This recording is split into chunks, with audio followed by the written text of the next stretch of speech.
All right, ladies, buckle up. It's showtime.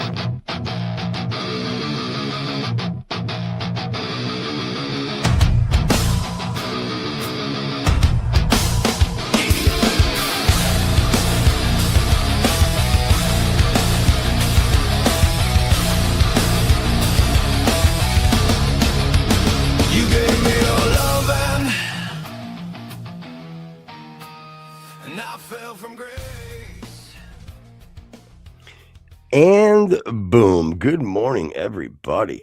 Wow.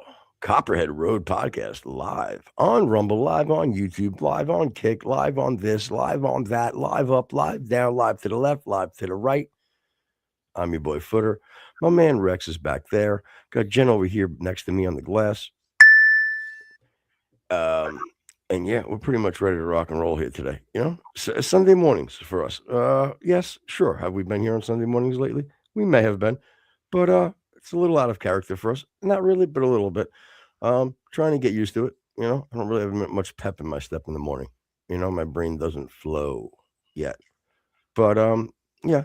But I snorted a couple of lines of methamphetamines, as we like to say, crank, and yeah, I should be okay.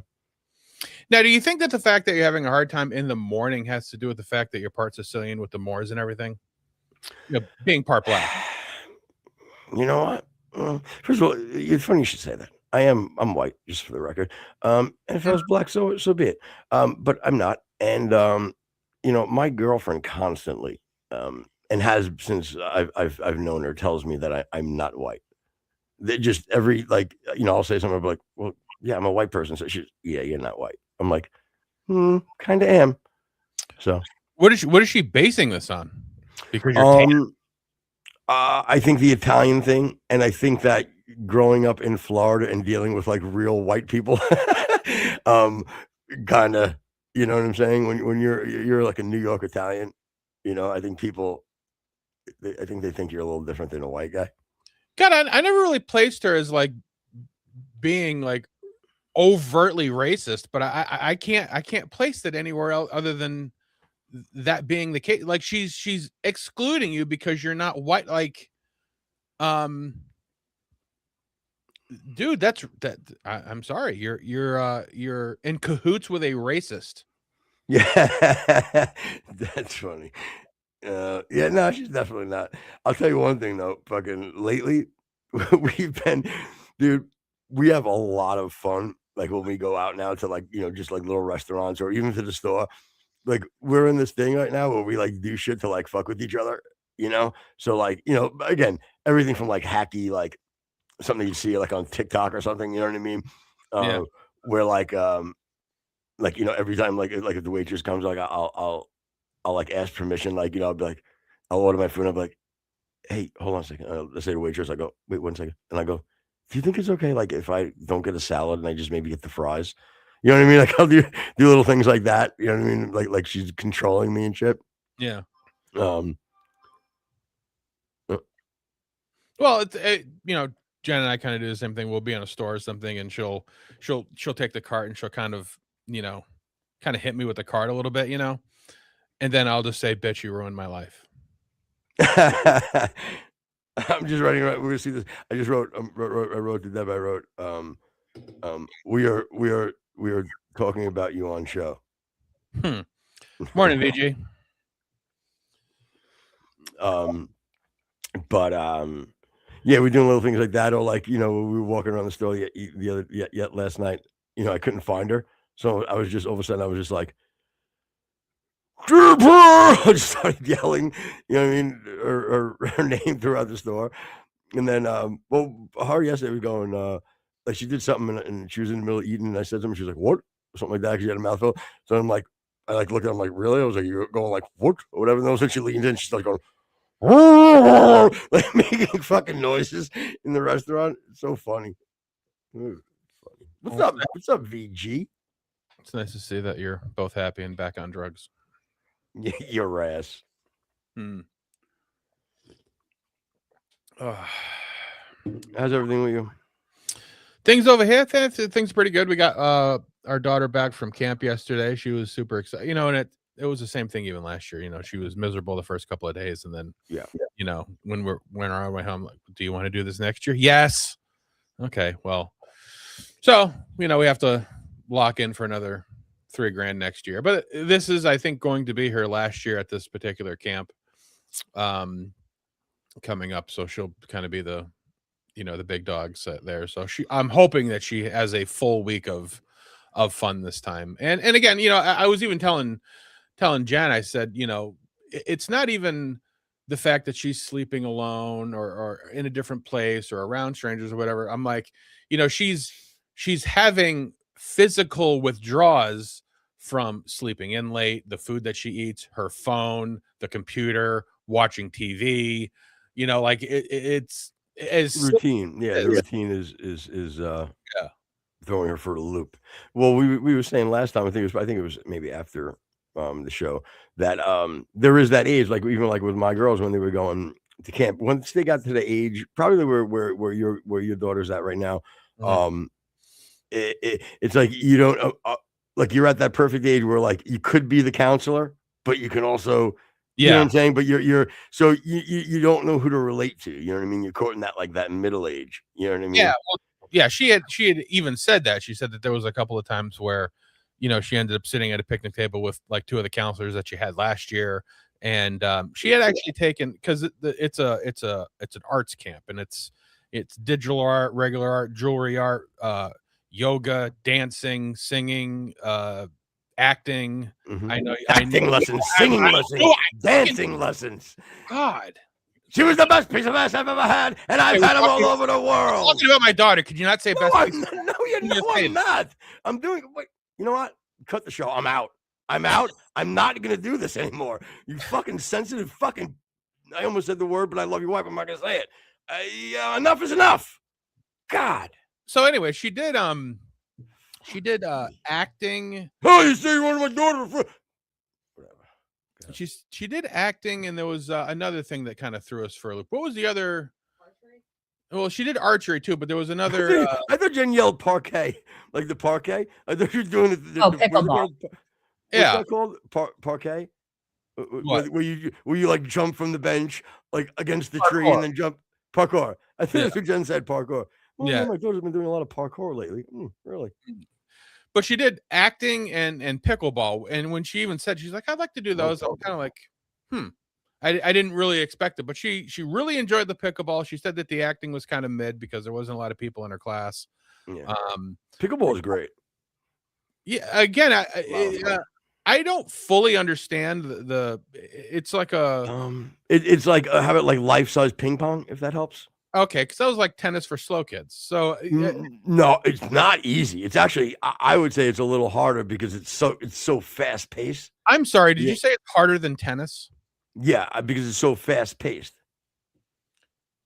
Hey, shitbag. I've done tennis. I've done pickleball. When was the last time you played tennis, big boy? I haven't, but I'm just saying, as an outside looking in, I have to imagine that there's a lot more rigorous. Old people play pickleball. Old people don't play tennis. Can I tell you the difference though? Sure. Because the participant is dictating the speed of the game. You understand what I'm saying? If you're playing with 20-year-olds, they're fucking launching the ball. If you're playing with it helps on a few reasons for older people, because again, if you're able to have maybe longer lobs as older people because the ball is taking longer to go over. But if the kids, if you're whacking the shit out of it, yeah. Good night, everybody. What are you jacking off? Yeah. And by the way, if you're in real quick, just hit that like button. Hey, Barney. Barney, what's up, buddy? Yeah, and people will start rolling in. We're just keeping it light until they get in. Don't worry, Veronica's Gaming. You will have people yelling "Big Orange Man bad" soon. Trust me, just happens. Well, the one thing I can give pickleball, if we're going to give it any kind of credence, is at least it's a sport, so it has something over golf. Whatever. Meanwhile, let me see you pick up the club. I almost said big boy again. Again. My new thing. Yeah, pick up the club, big boy. Again, I'm not disparaging golf. I'm just saying it's not a sport; it's an activity. You got to be an athlete for it. Or athletic. Yeah, but I mean, but that's the same thing with cheerleading. You're gonna call that a sport? I will. It's not. I told you, sport has to have a defense. If you don't have an active defense, it's not a sport. Yeah, I'm not. I refuse to go back to episode 12. But I get it. We'll talk about Muslims and go back to episode 135, 134, 125, 126. I'm not gonna lie. And to be fair, you're the Muslim kid right now. Just so you know, let's be fair. You've taken my Muslim balls and and run with them. Okay, because honestly, let's be fair. I walk on freaking religious eggshells. You know what I'm saying? I shouldn't, because I'll probably go to hell because of it, and I hope you're happy. But I do. I try to. I don't force anything on you ever. I'm actually quite the opposite. Be fair with that. But how does that have religious? Because you're what part of it is? What does that mean? You mean? Yeah. Oh, good. Finally, we have a first leftist in chat. Go ahead. Oh, good. First of all, I don't know how old you are, Janice Farmer, but it might be older. Old? Really? Come on. Seriously. You'd be lucky. You'd fucking be lucky, Miss Farmer. Did we just find a second person with the last name Farmer? I think we have. So let me read it out there. Matter of fact, bring Janice up. Maybe, I'm sure I can dig into her and fucking humiliate her somehow. No old white men walking around a cut lawn. It's not a sport. Requires no athletic ability. Oh, she's making fun of golf. I can. Oh, not making fun of golf. You know what, Janice? I am so sorry. I apologize. I was out of line. I was about to attack you. I'm so sorry. But that's Rex's fault because he summarized your message without reading it correctly. No, Janice, I don't believe that is just old white men walking around a cut lawn. Have you ever played, Ms. Farmer? Have you ever played? And Veron. You know what? Veronica's right now. I'm putting you to work. Veronica, give me maybe a recent poll or something. Is golf considered a sport? And then maybe a quick explanation.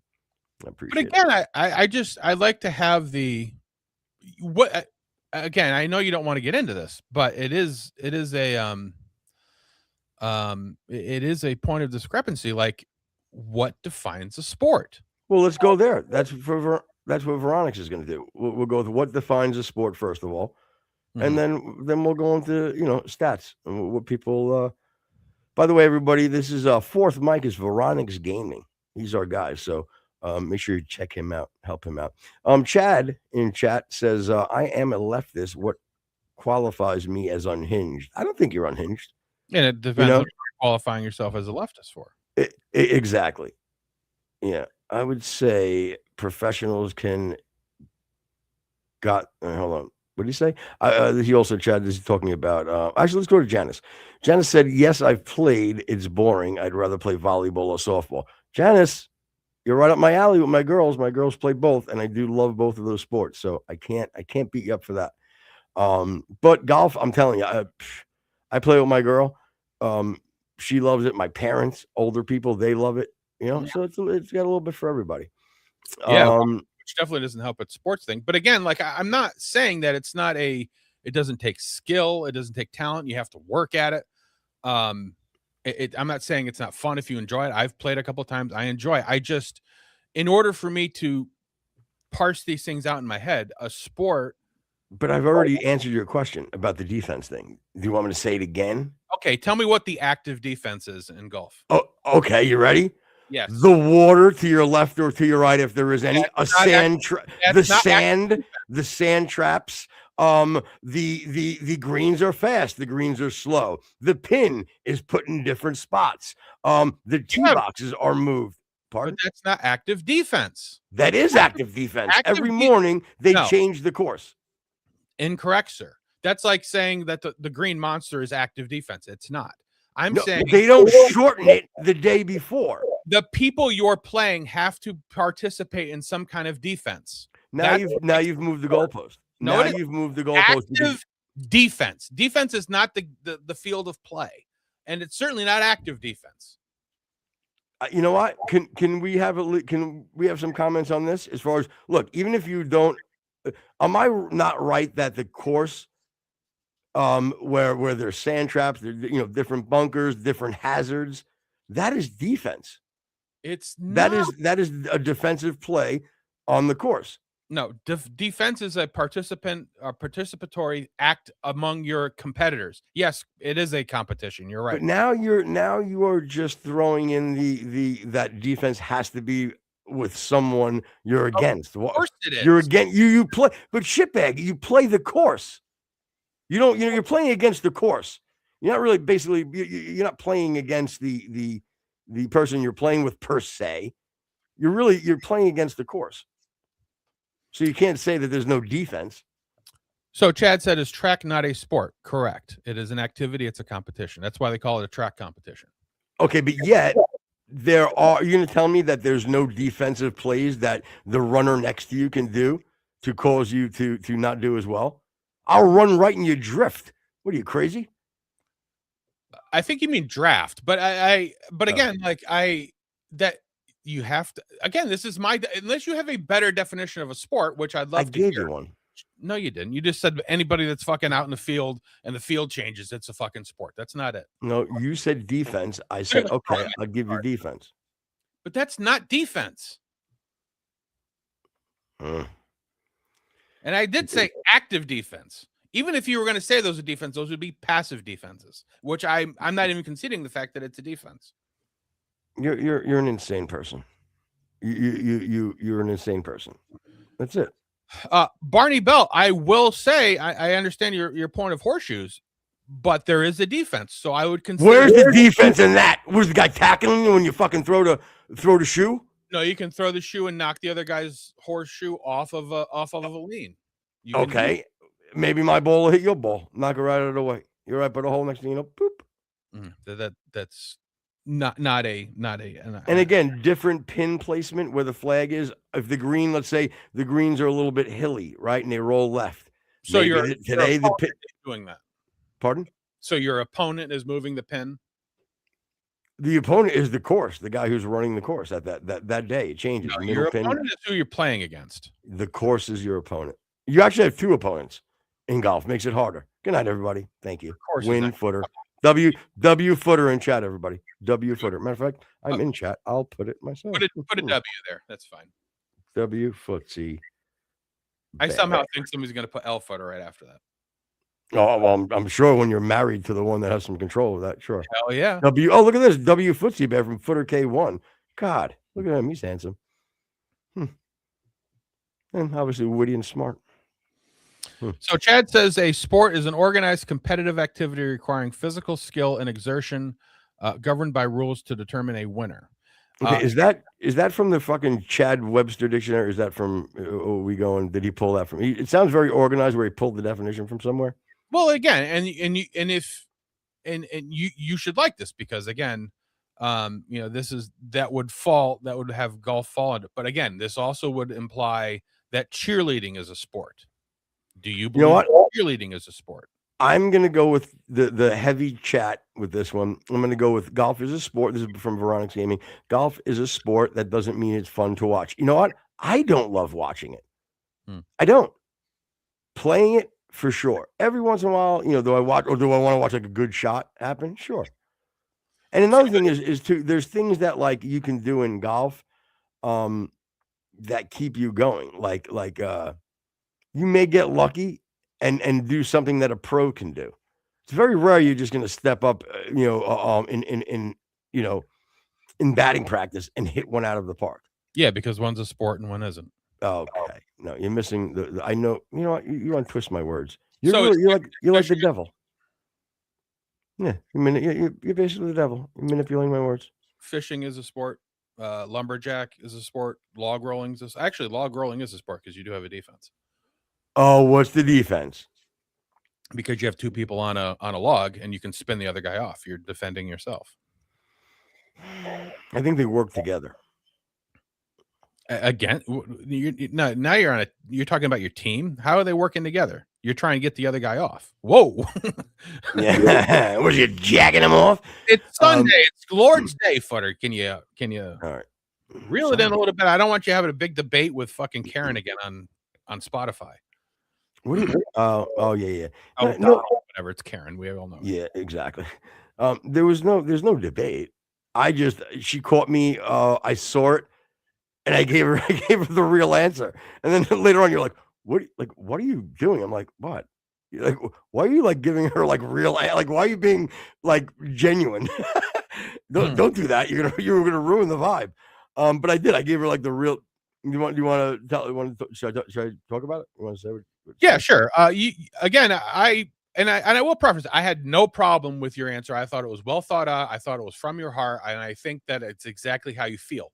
However, it's boring as fuck, and nothing that will actually draw any sort of further debate on the conversation. So you had said, and I believe she had said something about some activity that you were participating in that actually was sort of counter to your Christian ideology, and again it was, but I don't think that you owe that to her, because again, God knows your heart, God knows where you're at. That's the only person you really have to answer to. So I said, why don't you just troll her a little bit, say that you know where you're going, why don't you worry about yourself, you dumb broad, something along those lines. And I think that probably would have been a little bit better of an answer, considering we try to do a comedy show sometimes. Well, I did tag it from the show account and just wrote, "Mind your business, you godless sot." And she thought it was you. She's like, "Rex, you godless piece of shit." She just went off on you. Oh, I didn't even say that. So yeah, she thought it was you that said it. She just called you godless, and why don't you save me, and why don't you at least push me in the right direction? That type of thing.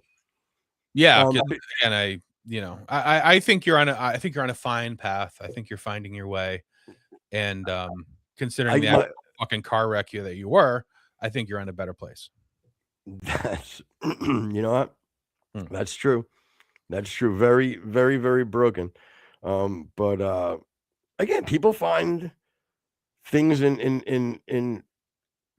different ways to help them throughout life and get on the right path. And as far as, and again, it had nothing to do with like, and Rex, be honest, like I wasn't really living like this horrible life. No, you know what I mean? Break the fourth wall and just make it real. Yeah, no, I really wasn't living a horrible life. I just my attitude and it just was not a productive way to live, to be healthy physically, spiritually. It's just Barney says if somebody can slap you on the ass before you go to putt, then it's a sport, and you're going to bring up Deb and you got to smack each other's ass, and now it's a sport, right? Bingo. Good night, everybody. Yeah. Anyway, yeah. So basically, yeah, she brought up the whole I go around talking shit, I'm a Christian, and then I go around, sinning, and called me a hypocrite. And my answer was genuine. I'm a sinner. I am a sinner. I am a hypocrite. And you know what? I should have, when I thought about that later, and I think I said to you, later on, I thought, like, I'm technically not a hypocrite, because it's not like I'm not going around condemning people for sinning. You understand what I'm saying? I'm if anything, I'm praying for them and hoping they don't sin, but I'm not going around and sinning myself. That's more hypocritical. You know what I'm saying? I am, what I am doing is I'm doing exactly why Christ died on the cross for us. I'm being a human, and I'm fallible, and I sin. And can I say this real quick about something, to explain something which I heard one time and I thought it was great. And it comes down to almost like this, what's the word? Like the equivalency. So, equivocation type of deal. So if let's say, I did something, let's say, to you, right? And it was like a menial crime or something, right? Mm-hmm. I would pay the punishment that is equivalent to almost like your status, right? If I did the same crime, let's say against, like, let's say the president, my penalty would be so much more harsh. Fair? Sure. Or would be taking a lot more serious, let's say, right? Mhm. So it's the same thing. So you can never pay for a man dying on, God sending his only begotten son down in flesh to die for all of our sins. Like, you can never match up to that like equivalence. You know what I mean? So, and that's why it had to be done, was because we will always sin. You know what I mean? And we just have to, again, try to do better and repent and blah blah blah blah. But you know what I'm saying? Like the it holds a lot more weight of what Christ did. Yeah. So you can never live up to that. A VG in chat says, I can't be converted, but I let people try. I feel like allowing people a chance to share their her religion helps them. So what exactly is your belief? I know you said you're a pagan, but that's sort of ambiguous. What do you believe? Just out of curiosity. And again, I don't really think that my whole thing with people is like, I won't even try to convert somebody necessarily, but I would most certainly encourage people to read the gospel. Like, go read, shit, even just go start with John in the New Testament. Just go read that. And if you can't say that doesn't make you feel good and it isn't amazing, then I don't know what to tell you. Now, then you go, well, this is, the people that don't believe, oh, this is just a story, made up book. Well, then I task you one better. Read it first. See if if you like it and it makes you feel good. And then start doing your homework into history. Josephus and Tacitus and a bunch of these different early historians. What does the son of Hank Williams have to do with this? And go look into the validity of the Gospels. So that would help you. My suggestion would be, and again, I believe in Jesus Christ. I believe, I believe in Christianity as a thing. I've said it many times. I just don't think that I'm to the point where I have achieved enough in my life to consider myself a Christian. So just put that out. My suggestion as far as religion, whether it is or whether there isn't, not even breaking it down into ideologies, but just answer the question, or try to think about the question, where does all this come from? So VG says, I follow the goddess Estrella, who is the goddess of balance, justice, and purity. I've been by those standards to the very best of my ability. My view on each point. So you are religious. You do have a religious bent. You just name it something different, which is fine. Yeah. And again, there is nothing wrong with that, especially if it lets you lead a good life. But at the end of the day, and again, as much as I love you, unfortunately, it'll work for you in this life. But after that, you're in some trouble. If I'm right, if I'm not, then you're fine. One thing I was thinking about, and I haven't really given it much thought, but maybe it's a clear-cut question. The sentence that people banter around about when Jesus was on the cross, he had said, God, why have you forsaken me? Mm-hmm. What do you attribute that to be? It's the beauty of so great question. It's a fucking amazing. It's the most amazing thing in the world. What he's doing, he's fulfilling a prophecy, Psalms 22. Do you want to expound on that, or? Oh, he's giving you a quote and fulfilling the prophecy that was written 1,000 years prior to him being around. If you look up look it up. It's Psalms 22. He's quoting Psalms 22 is what he's doing, which is pretty amazing. So he's fulfilling a prophecy. Yeah, because it's often taken as Jesus having doubt. Yep. And let's all and especially when he's at the Mount of Gethsemane, when he's saying, if Father, not my will but yours, I'm saying, let this cup pass. I mean, listen, you got to remember, you know what I mean? When Jesus took on flesh, he had he has his divine nature, but he also took on human flesh, and he took on the human attributes, and he had that human will. So, like anything else, yes, he was upset, he was scared, he was nervous. But if you listen, he didn't say cause you got to remember, Jesus is God, so he was saying from the flesh, if there's another way this can get done, by my will. In the human flesh, if that can happen, great. But it's all about your will, God. And then he knew that this was the only way. This was God's will, So that's where that comes from. Yep. VG says reincarnation is the most scientifically likely outcome of death. I'm not sure if it's scientifically likely, because in order for that to be the case, you'd have to believe in a soul. But I'm not totally against the idea of reincarnation. I wouldn't necessarily call it that, but I think that old souls can be recycled into new if you to me that's something that can be considered, and I think it can even be considered in Christianity as well.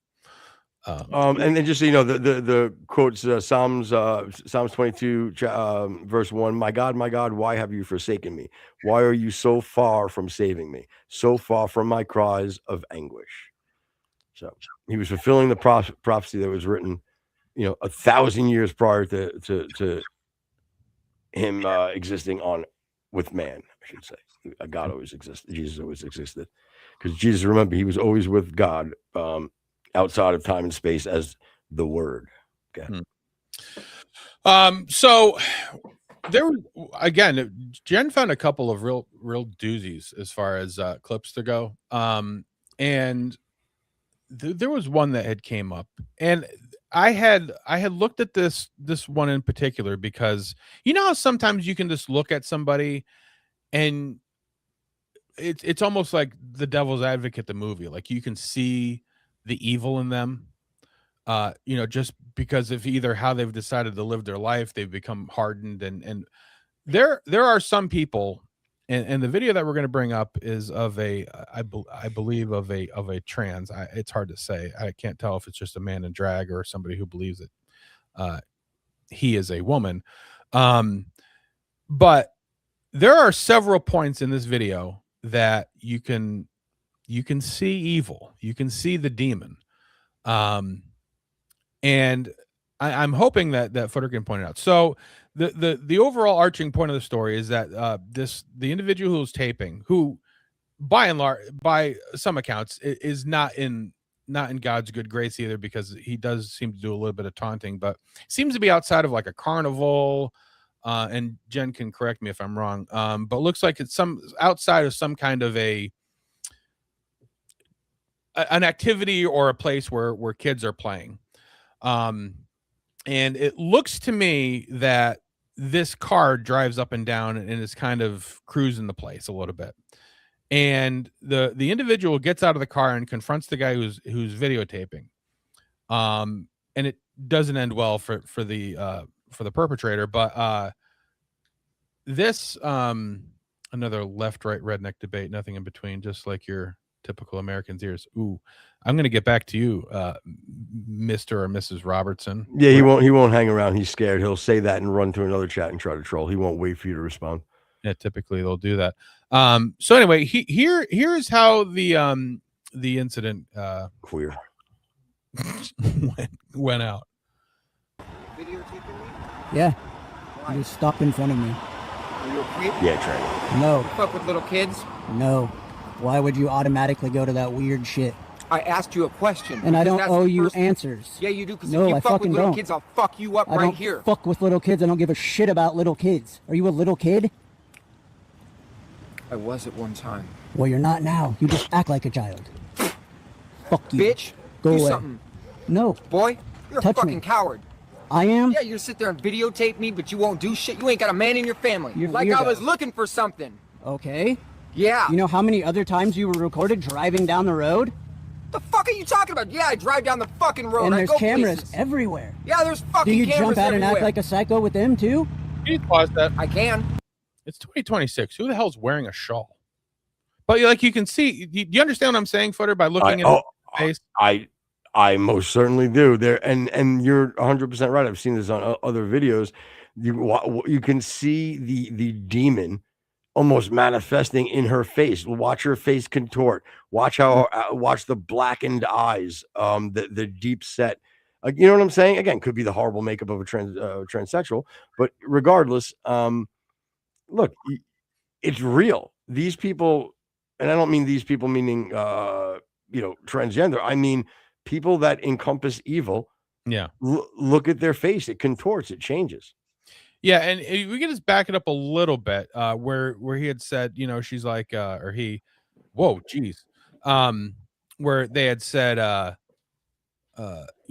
was a child before, like the little smile there, to me, it sort of gives you the impression that, like, as she was a child or he was a child, something bad happened that maybe set this whole freak show in motion. Go ahead. Do I something. agree. No, Boy, you're Touch a fucking me. coward. I am. Yeah, you sit there and videotape. You're not now. You just act like a child. Answers. Yeah, you do, because No, if you I fuck with fucking little don't. kids, I'll fuck you up I right don't here. fuck with little kids. I don't give a shit about little kids. Are you a little kid? Where'd this come from, though, Rex? I mean, It what wasn't is one time. what is the Well, you're not interaction now. for? You just act like a child. Fuck you. Bitch. Go.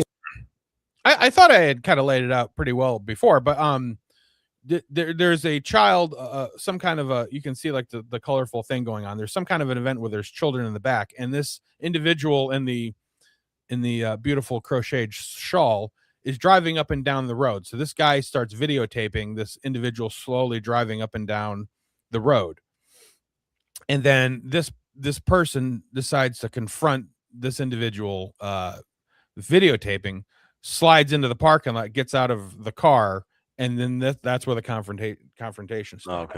Okay. Go ahead. Something.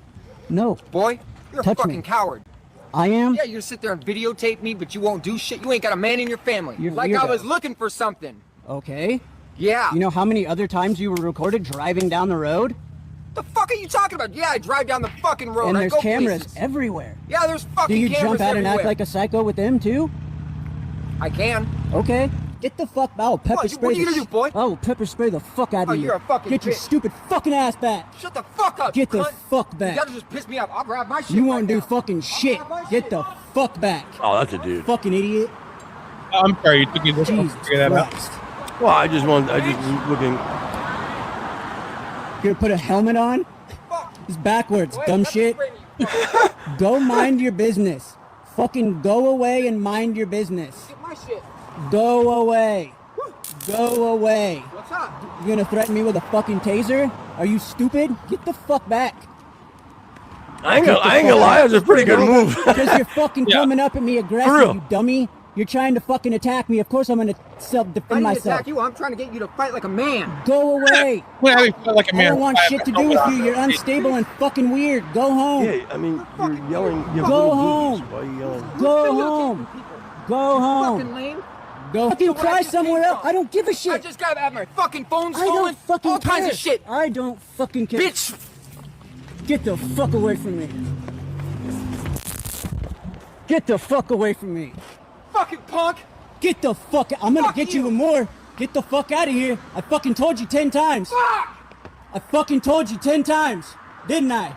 Fuck on, you. man. All right, I keep fucking going. told you. Shut up, It's you almost over. Okay, sorry. fucking piece of shit.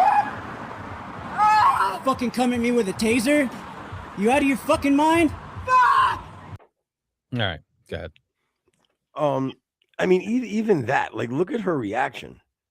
You know what I'm saying?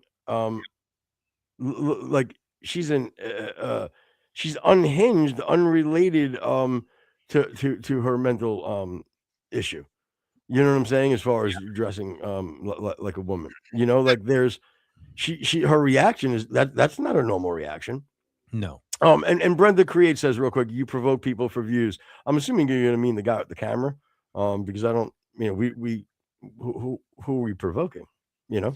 Yeah, and doing things to create views is kind of the space. You know what I mean? So whoever She can't mean us. Yeah, she can't. right Mean us. and now, I don't fully exonerate the guy who's taking the video, because he should have, and we've said this about Alex Preddy and Renee Good and a lot of it, like, and especially We were fair. Yep, and we were fair even with some of the ICE agents. You know what I mean? Right. For allowing them to even get that far. Okay, so the man with the camera has a weapon. It is pepper spray. It is incumbent upon him to de-escalate, and he's not doing that. Now again, is he within the bounds of the law? Probably.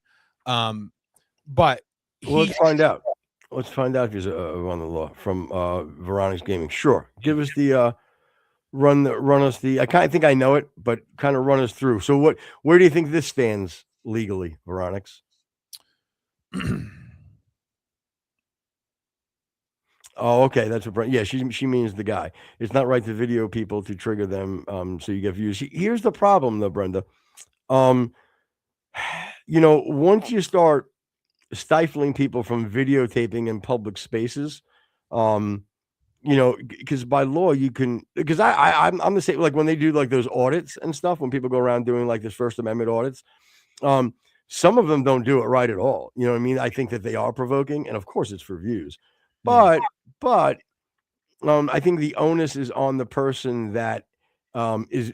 Look, if you don't want to be videotaped by somebody that's holding a video camera in public, there's a quick fix to that, and that's not to attack them or approach the camera. If you tell me you don't want to be on camera and you approach me as I'm holding a camera, you know what I'm saying? Like that's on you. You know what I mean? If I didn't want to be videoed, I'd walk away.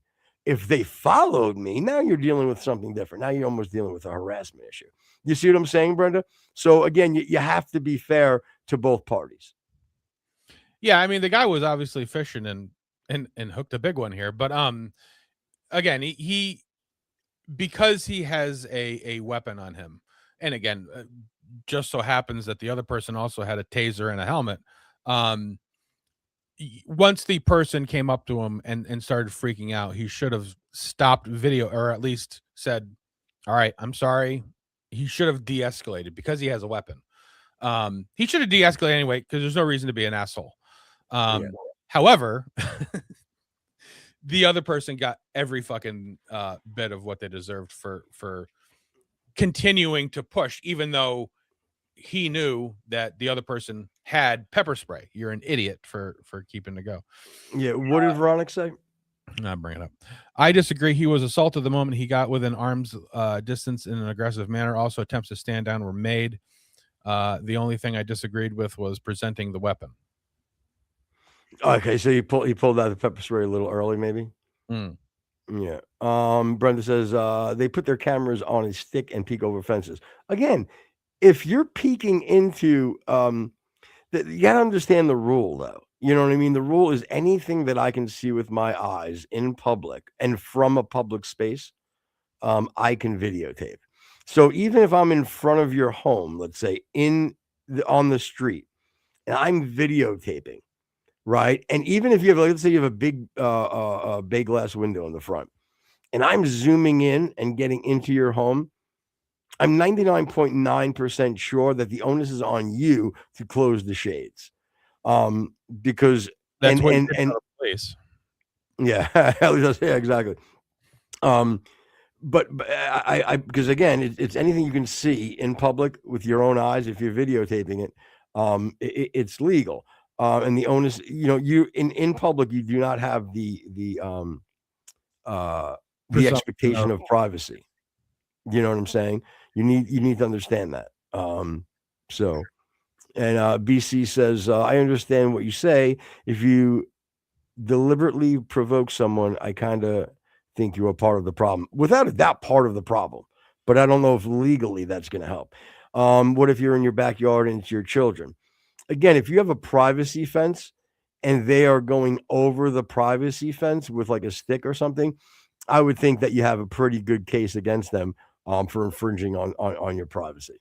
You know what I'm saying? And legally speaking, and not if someone's doing that to my kids, I would be in jail because I'd jump out and beat the fuck out of them. But yeah, know, now in the defense of the videographer, it does look like, again, there is some kind of a child event going on, and this car is going up and down the road in a going what's that? Going in a slow pattern back and forth, you know, like a predator, and which I believe is the original intent of him videotaping. And but again, big fucking leap. You know what I'm saying? Understandable, but again, big leap, tough to justify. But Right. but you can justify videotaping them. That's fine. You know what I'm saying? But to be like, why I'm doing it, you really don't owe them an explanation. You're in public. Anything my eyes can see, I'm doing. Right. And like the bits and pieces of the issues that I have is that when the person is walking back to the car, he continues to provoke this individual. Yep. You're a bitch, you're a punk, you're not going to do shit, that kind of things. Like, once the person starts walking back to the car, and the situation has been somewhat mediated, it's incumbent upon you to not keep provoking the person to come back. Either way, the tranny is a freak, and Ronnie's game, he said, nothing indicated the recorder having intentionally provoked the engagement. There is no evidence to support that claim. I agree. Intentionally, you're right. You're 100% right. I'm talking about after the original engagement. Oh, I agree with you there. Yep. And he said, it's not a big leap. I'm a security guard. I would have recorded them too. Yes. No. Remember what I said. I said it's a big leap to assume that they were a predator or doing something nefarious driving back and forth. I didn't say that you shouldn't record them. You have every right to record them. You know what I mean? But to automatically assume this predatory behavior is a little tough. So VG is a security guard. We find out more about Veronix. Interesting. I love it. He's the man. Now, you were like an interior building, exterior building, a security guard at a gate, just out of curiosity. I think everybody wants to know. Yeah. And security guards, they kind of need to remember what they are there for as well. You know what I'm saying? They're there to observe and report. You know what I mean? They shouldn't really be getting hands on. In my opinion. True. Unless there's an event happening, as far as like somebody not necessarily breaking and things, whatever, but if somebody's being assaulted, it is your incumbent upon just being a man to sure. Right. But again, if you're there and you're witnessing someone breaking into the facility that you're securing, your first and foremost is to call law enforcement, because you're not that. You know, and again, that's not a knock or nothing bad, you know. You're authorized to make contact if needed, but I never had to. Well, again, and that's a very broad stroke of a brush. Make contact if needed. There has to be some parameters around that. You know what I'm saying? Mm-hmm. So, interesting. Yeah, I like it. Sorry. Yeah, so you should, and well, you probably can't call in now, but you should call in if you have any good securing stories. Yeah, or you can even email us, VG, if you have like a story that you want to talk to about, and you can even leave a voicemail, a video mail message, or whatever. We can play it on the show as well. And hey, there's someone that Jay, my friend Jay and I, Jay's friends with her, and she's doing actually some music and stuff. But I'm gonna have her on the show for she grew up in a cult. Ooh, and she has like her whole story of coming out and all of that. Yeah. She was actually going to come on today, but I don't know what happened there. So there's a protest that was going on. I believe this wasn't in Maine. I don't remember exactly where this was, but was it New York? Yeah, the crowd definitely feels New York. And this is again has not a whole lot of context. It's really more about making fun of the person giving the speech, because there's a lot of meat on the bone, no pun intended. But what she's actually espousing is, I think, in the right situation, could also be deemed criminal, because she's basically inciting a riot for people to break the law. So anyway, here's that video. ICE disappearing people in the streets, will you get in the way? Yes! If you are charged with enforcing any part of the president's unlawful executive orders, will you resist? Yes! If your neighbor needs a place to hide, will you hide them? Yes! And right now, as the Maine legislature is trying to scapegoat transgender student athletes bargaining long-held civil rights away in hopes that it will save Maine federal funding, will you show up for them and say that our human rights aren't for sale? Yes! Thank you. But I find it amazing. There's a lot of part of this, but the part that I find absolutely amazing visually is how huge her bicep area of her arm is and how small Yes, her arm is. I thought about that too. Yeah, that is one big ass fucking. I've got 22-inch pythons, brother. Yeah. Again, I have no idea how that even happens naturally. Clearly, a heavy set woman. Yeah. Well, I think everything is packed in. Like she looks like a sausage link. You know what I mean? Yeah, and you cut the casing. You know what I'm saying? Right. And has the body of Charlie Daniels, but like I just don't understand even how. I don't know if she was much heavier at one point and she's lost some weight, but like the forearm itself is fairly tight. But then after that, it really breaks away. Really breaks away. And the thing that though, what guys like,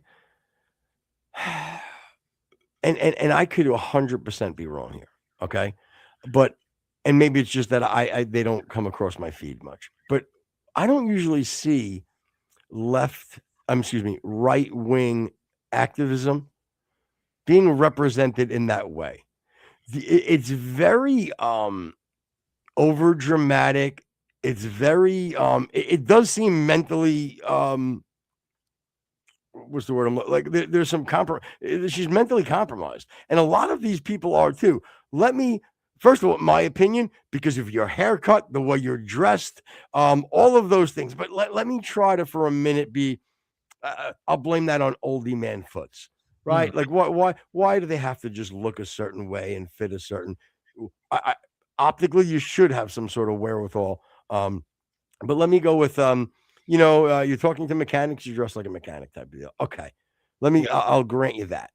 But again, even your delivery, like it's so off-putting in every way. Who looks at that? Like honestly, like let me be perfectly honest when you're asking. How do you look at that and feel a sense of inspiration? Can you honestly look at that and feel a sense of inspiration? I can't believe for a minute that you do. And if you say, well, I like the message that she's saying. Okay, then can't you call out the optics? Or don't you think there would be a better representative for your cause than that young lady? Yeah, and I think that it's inherent of far left speech that it almost always pairs with somebody who is exhibiting mental decline. Yes. Hard to disagree with that. I mean, Rex, they can't. You can't disagree with it because let me go mainstream. Okay, you have, let's say, Bernie Sanders, for example, right? Mm-hmm. He's a disheveled mess. Yes, he looks like a disheveled science teacher from 7th grade. Chalk on his pants. You know what I'm saying? Hair all wacky askew. Like it is consistent even at the highest mainstream levels. Yeah, I mean, you have Premier Jayapal. You have the woman from Minnesota. What's the old purple head lady? Oh yeah, the one from Connecticut. Her too. Right. But you see what I'm like? There's no need for this. Right. And even if you're going to take somebody who, does everything to look the part, he looks like a demon. And Gavin Newsom. You know what I mean? Like there's nothing about him that he looks like he was built in a lab or in hell. You know what I mean? Like he looks evil. He presents as evil, and it is. And people could say like, well, Donald Trump looks crazy too. Yeah, but he's also 80 years old, and 99% of his life, he was a he lived in a bubble. Yeah, he lived in a bubble. So. But if you're going to sort of compare like even apples to apples, like, okay, let's take our most virulent right wing person on our side that espouses the most far right type of I'm thinking of somebody, by the way, so I'm going to see if you are going to talk about this. I'm thinking about someone specific. Go ahead. But he doesn't look crazy. He dresses nice, and it's Nick Fuentes. You know what I mean? That's not who I was thinking. Who were you thinking? I was thinking, believe it or not, JD Vance. Okay, yeah, he's a little bit more mainstream, but yeah. Well, because I was trying to think of like, because now he was wearing the your normal Republican guy suit when he was on Rogan, but my point is like whether you believe or support Vance or not, I almost feel like that's a pretty good representation of where I would want like I want somebody that can say, oh, it's a bunch of bullshit type of deal.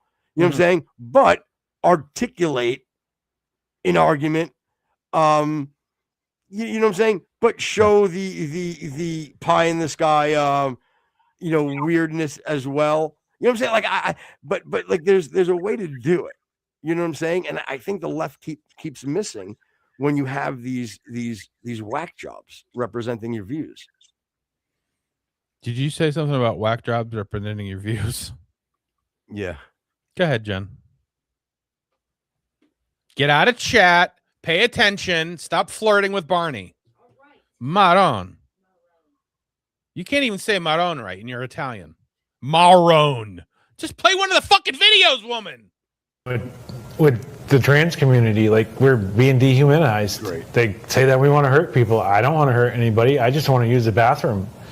And if they want me to use the men's room, I will, but I don't want to be assaulted. Okay. You won't be. Trust me. You will not be assaulted. There's no way you will be assaulted. You'll be assaulted. You go into the woman's room. Yeah. Yeah, they'll beat the shit out of you for being in there. That's Mr. Ashley Webb, and he is trying to run for the vacated primary that Graham Plattner had to give up in Maine. So did you happen to see any more of that? Did you get any more of that guy? Yeah. Okay, good, because oh boy, he's got some doozies. I saw it. Did I send it, or just we both watched it? We both watched it, I think. Okay. Don't put that before my eyes again. Hold on to your hat, Veronica. Oh yeah, wait, yeah, really, yeah. Get your cocks in hands, everybody. Mm-hmm. So he's running for the about to get sexy up in this bitch. There's a couple of them, and there's even one that's even almost weirder than that. But here he is on a. Why does he look like he's the lead singer from Corpse Grinder? Sorry. Yeah, I was gonna say Guar, but yeah, for sure. No, Cannibal Corpse. That's what I was thinking. Yeah, Cannibal Corpse. Chris Barnes. Yeah. So here's another video of this stout fellow. What qualifications do you have to serve in the U.S. Senate? This is the best. Oh, I ran for office several times. Didn't win, but I did run. And then I'm a songwriter, and then I write my own books. And then I suppose my transparency, I wouldn't lie to the people, and I wouldn't deceive the people like we're being deceived right now. Like, I'm sorry. Did he say he wouldn't try to deceive people? Says the man wearing the dress. Goodness gracious. That's funny. Go ahead. We get lied at smoke and mirrors. Like, what's going on with ICE, pretending like these victims did something wrong. Like, that's unacceptable. And I suppose the biggest thing is, like, I'm just an angry citizen now, and if I got elected, I'd be an angry senator, and I think that would probably be their worst nightmare. Oh, you'd be their worst nightmare, all right. Your worst nightmare for every parent as well, sir. Yeah. Madonna mia. Almost. Yeah, revival. Yeah, he said, stick to the glory hole, buddy. He meant you, Rex. I'm there, kid. Okay. Either side too. I'm kind of open to suggestions. I swear, if this show didn't show that visage, is that a word? Probably is. It's just beyond me. Would make me leave. Yeah, well, that's what we do. We hook you with the banter, and then we show you stuff that's going to make you not sleep very well. Yeah, CRXR is 100% right. That is 1970s Meatloaf in a dress. He really is. That's so funny. That is. It's funny how it represents so many other people, and none of them are women. That is so funny. Oh, hold on, let's see what Esteb 958 Munchausen syndromes closely mirror the trans ideology perfectly, right down to the suicide rate. That's a great point. I was gonna say that's very interesting. Yeah, very interesting. Yeah, and I've often said that the leftists in general is a Munchausen by proxy, is that they cause a whole bunch of problems and then they say we're the only ones that can solve it. But yeah, the psychological mechanism I think is the same, and I believe you're right. And I love your selling point. Like you said, first of all, you don't want, it's all smoke and mirrors. You know what it says, the man in a dress, and then you have him going, oh, now you make me feel more comfortable. I'm an angry citizen, and I'd be an angry congressman. Oh, okay. Well, that seems that's something I want. I don't want you to be reasonable, logical. You know what I'm saying? And maybe work across the aisle to get things done. I want you to be angry. Yeah, that'll work. And even for prep for this, I'm like, I was in my head, I was going to try to come up with some kind of a joke to be like, this is who's representing Maine, a state that's so famous for, and I'm like, let me look up some famous people from Maine. Other than like Stephen King and Joshua Lawrence Chamberlain from like the Civil War, dude, there's nobody from fucking Maine. Like that state is a fucking L. And remember, Stephen King's best years in Maine, he was locked up writing, coked out of his fucking mind. Mm-hmm. You know what I'm saying? And legitimately, stopped, doing 4 8 balls to write a paragraph. And look how his career kind of took a tumble. Oh, I think Judd Nelson is also from Maine. So those are your top 3. So again, it's not like the Breakfast Club. Never saw it. I never saw Breakfast Club, Pretty in Pink. I never saw Pretty in Pink because I'm not gay, but Breakfast Club is great. Candles, all those guys, like those. Oh, that was great too. Yeah, But whoa, I'm sorry. Pretty in Pink, you're not gay, but 16 Candles, you are. Yeah. Oh, all right. No, the opposite. Whatever. Yeah, I'm not gay. 16 Candles. I am gay. Pretty in Pink. Whoa. Saw that coming. I'm gay and I'm pretty in pink. Good night, everybody. Why do I have 1960s gay guy? I can't do the name. That was very Bruce Valanche. It really was. Yeah. And Emilio Estevez, somebody, Veronix, can you look this up? Where's that come from? Well, we're just talking about people of that era, in those types of movies. But like, is Estevez the actual family name, or is it Sheen? Always the way, by the way, Veronix. They always do that. No, it's Estevez is the real name. That I know. But you nailed it there, because that's what happens a lot with these fucking artists. You know what I'm saying? Whether it's music, whether it's writing, whatever. It's always, they always have to insert their big fat political freaking ideology into their shit, and then they lose their artistic grind. Because again, to be artistic and be, let's call it quote unquote punk rock. Yeah. You know what I'm saying? You have to have some sort of a nuanced approach, and they don't. They're look, your left-wing radical ideology is not left-wing radical anymore. It has now become sort of this mainstream internet fucking position. You know what I'm saying? So it's not like you're not being punk rock if you're left. anymore. Those days are over.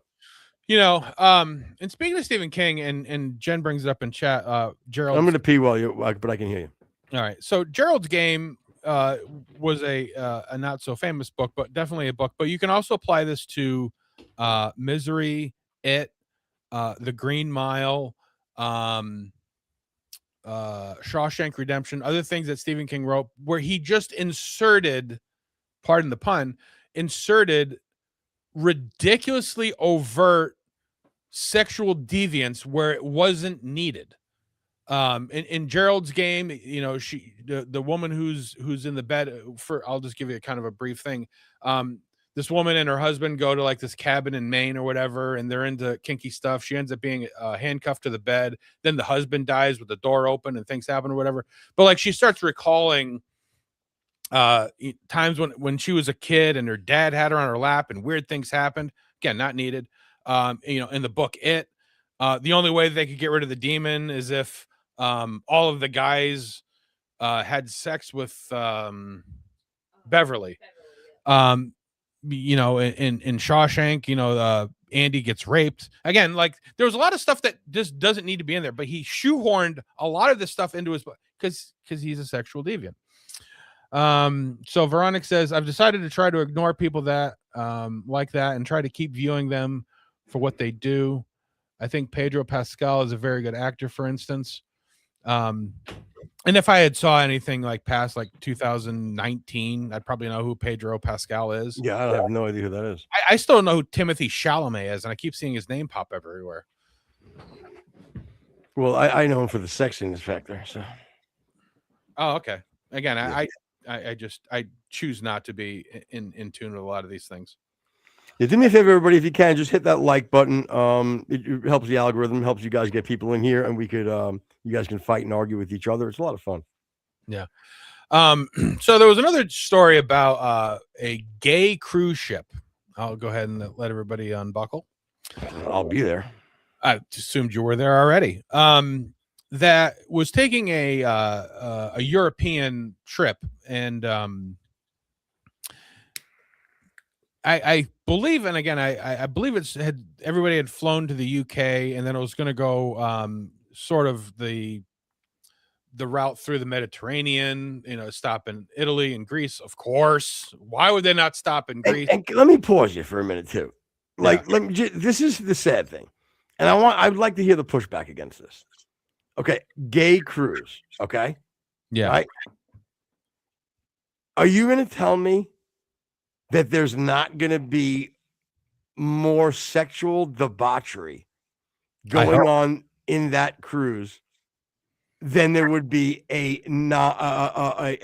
secular, or however you want to call it, cruise, meaning a non-gay cruise? So can you honestly tell me that there's not going to be more sexual debauchery? If you can, I'm not booking the cruise. Okay. Yeah, I cannot promise you that. And even from the B-roll in this, I can kind of assume that that's probably going to be the case. Anyway, so they booked this cruise, the Carnival cruise or whatever. And it shouldn't be overtly sexual, Rex, just because it's a gay cruise. It shouldn't be, but I honestly think that a lot of times that's the whole point. So anyway, they had a little bit of a problem. They had left Greece and they were going to, I believe, I don't know. I know they were going to Turkey where they had the problem. But there was a couple of other places that they also ran into this problem. But this is what happened when they arrived in Turkey. And how'd they know it was a gay cruise, by the way? Second time this week, a gay cruise in the Mediterranean was denied entry.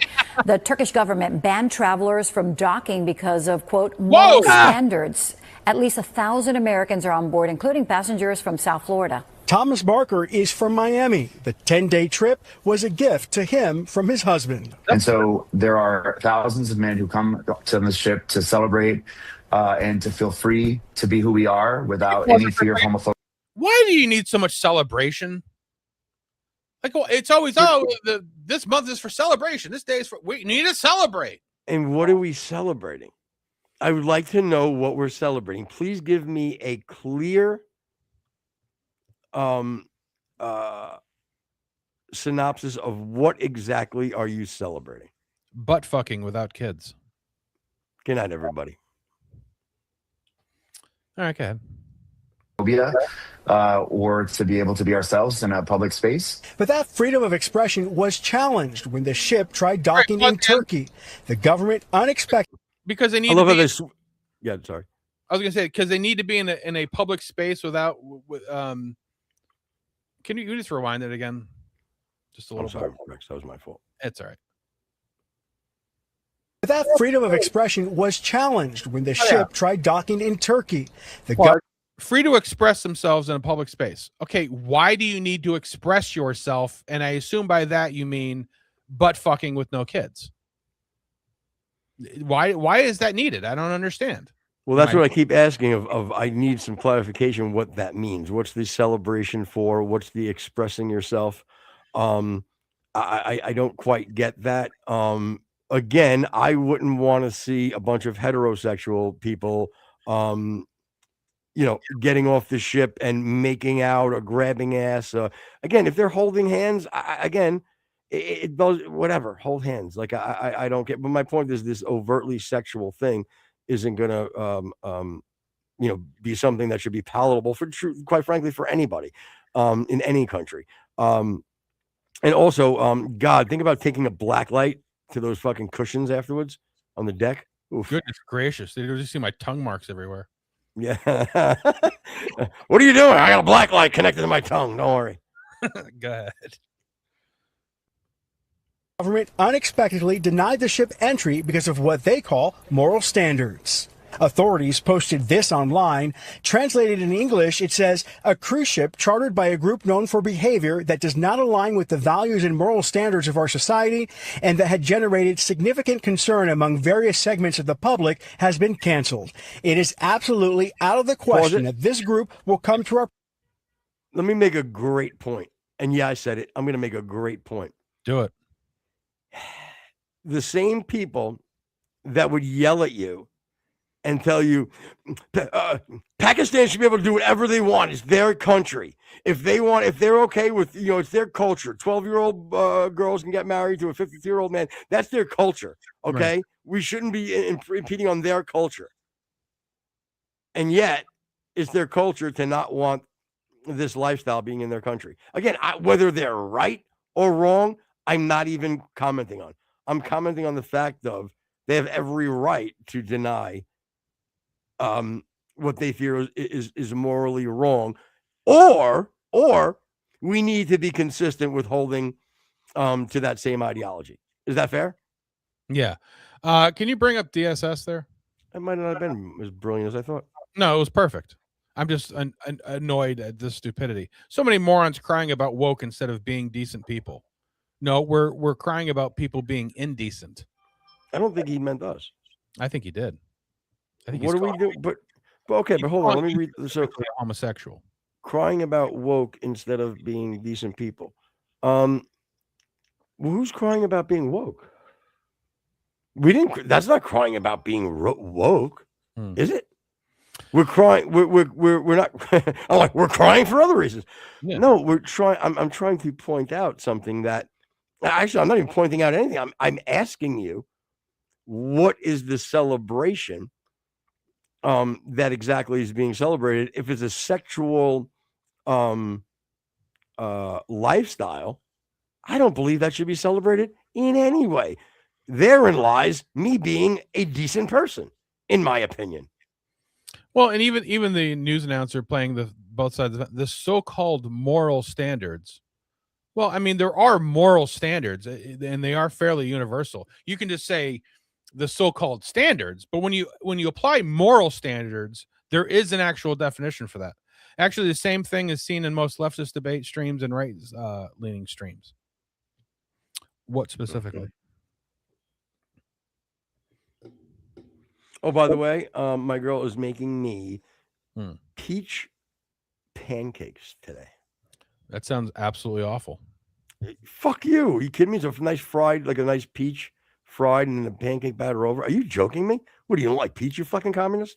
I'm not a huge fan of peach. Peach tea is the worst thing ever made. Your ass is the worst thing ever made. Dude, are you seriously? You're gonna tell me you like a fucking peach iced tea Snapple? Not Snapple, but I like a peach iced tea. If I see it, I'll order and try. I'll try a mango iced tea as well. I'm open to mango, but peach is disgusting. Woke just means logically incapable of being reasonable. That's fairly logical there. Could be applied. Yeah. My mother-in-law booked a room in Vegas and didn't know there was a swinger convention going on in that hotel. True story. Well, how did it go? How'd she do? Yeah. And then was she impressed by hanging the pineapple upside down and getting knocks at her doors at 2 a.m.? Is that a thing? Yeah. Yeah. Where do you get the pineapple? They supply it's on actually cruise ships. There's swingers cruise ships, and again, not cool with that either. Yeah, you know what I'm saying. I don't think there should be specifically. Now again, personally, I don't think you should be living that lifestyle. Oh, but a man. What's up, Bikash? But with that being said, yes, I before being a Christian, I was a horrific person. I've engaged in a lot of things I wasn't happy about. Is that why you know about the pineapple on the ship? Yes, it's because that's why I'm aware of it. Not saying I participated. I'm just saying that's why I'm aware of it. Let me pull this cover. Deviant behavior is a slow death. That's America today. You see it again. Bikesh. That's Bikesh today. Yeah, what's up, Bikesh? Yeah, but Bikesh, everything you said is fine until the America today part. You want to change that to the world today? I mean, the nerve of you to insinuate that America is more deviant and or less deviant than someone else.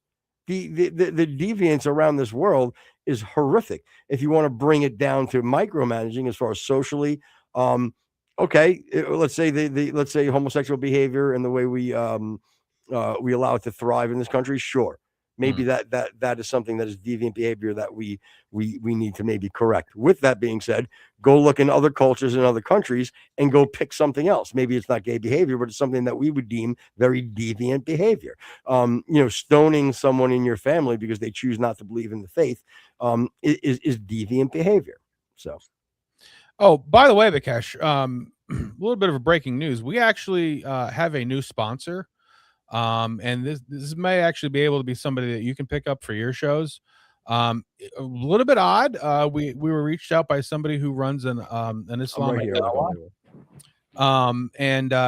This is their new ad pitch for their the Dawah of Power. Who is God? Why am I here?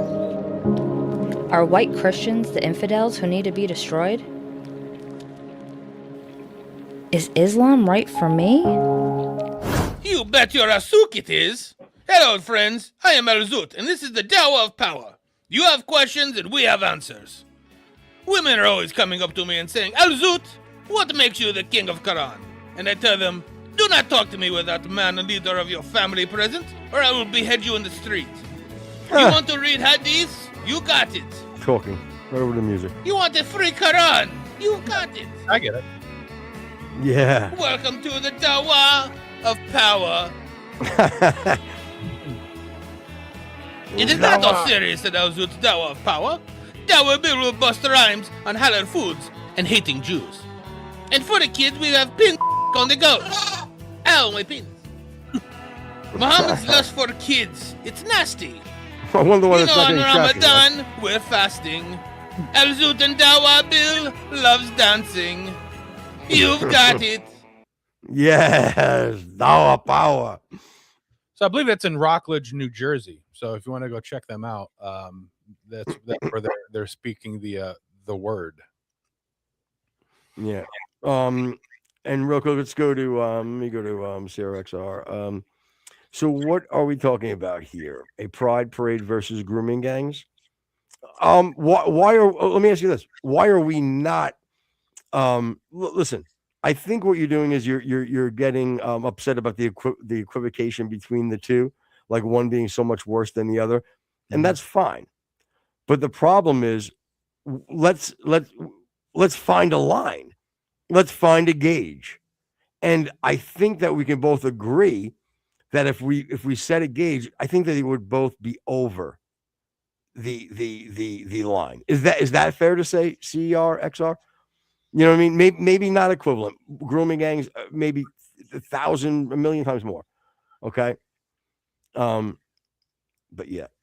Every time that fucking piece of shit opens his hateful mouth, he lies. You talking Talking about about you, Rex. Nah, I got you first. No, I don't know if you did. Let's- But Linnell Aubrey, what are we lying about? And which one are we talking about here? Is My it guess, me or if Rex? I had a guess, they're probably talking about Trump. Just fucking right. busting in, and Mhm. Islam is a tool of confusion, just like American Christian values. Again, you're speaking nonsense again, Bakash. And I love Bakash, I love you. But you're a little bit of a hack. America was established on evil. Look at its history. Again, but you're all about the poor plight of the black man. You know what I'm saying? Like that I don't know what more to do, with that. It's just, what, Bakash, what would you like me to do? You want me to coddle you? Do you want to be coddled? Is that what you want? I think that's so much more oppressive. Poor, you want me to say poor you?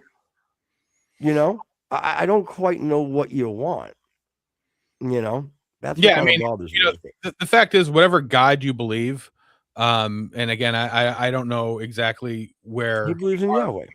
Yeah, our my point is that we were established as a country, defeating we were a small castaway country that beat one of the biggest militaries ever known to man.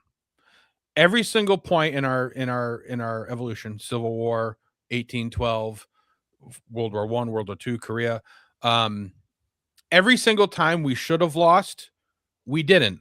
We actually won and became stronger. So somebody's shining down on us. Who do you think that is? And we were based in a Christian value society. I would say that if we were doing something that the big man didn't like, maybe he would have smited us. Did you see smote? I don't see no smote here. You don't want no smoke. You don't want that smoke. Speak historical truth, not white pride. You want historical truth? African people enslaved black people and sold them to white Europeans. Historical and they truth. Enslaved black people. Historical truth. Does that make you feel better? The devil gives power too. So you're allowed to sit there and be proud of being black, but we can't be proud of being white? No, how dare you? No, you can't do that. I guess. Yeah. How dare you do that? Again, it's just so hypocritical, Prakash. Yeah. And again, I'm telling you, I fucking dude, I love you, man. The problem is because I think that even if I sat there, let me ask you this. Let's just go with and we won't get into the debate, but I know this is something that we both disagree. I know we disagree on as far as like Jesus being God, right? So we won't even debate that right now. But is there anything that I would do or that I could do to prove to you that?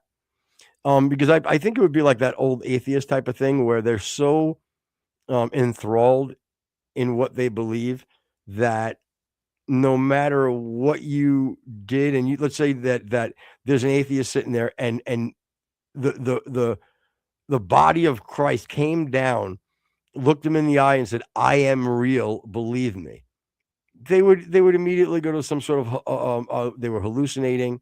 You know what I'm saying? It would never be what it is. So my point is, I think it would be the same for you. I don't think there's anything that we can do that would change your mind, even if it was accurate, logical, reasonable. And as far as my Christianity goes, I say to you, it's the opposite. There's a lot of times when I'm listening to debates or there's an argument made where I feel that the person that I would be more aligned with drops the ball and cannot answer the question, and I'm not able to answer the question because of a new Christian. I immediately go. First of all, I would say I don't know, and I immediately go and try to find answers to that question. And I've always been fortunate where I'm able to rely on the Bible, church fathers, early historians to give me a better answer to where something can be plausible or not. But I don't think that you apply those same things because your agenda is so ingrained And it's a shame. To me, I feel like it is something that's the devil. The devil's giving you your power. It's feeding into this ideology where you've been oppressed so bad that you feel like this revolution is the only way that you're able to dig out. And you're not giving yourself enough credit. Yeah, and again,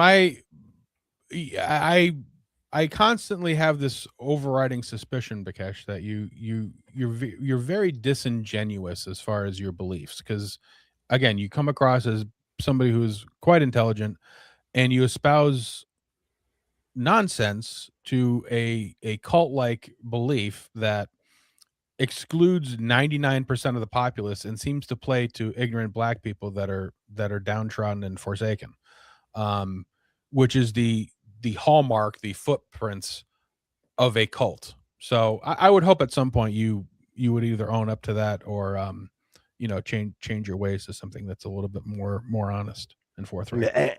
Yeah, and Mandami's getting just absolutely.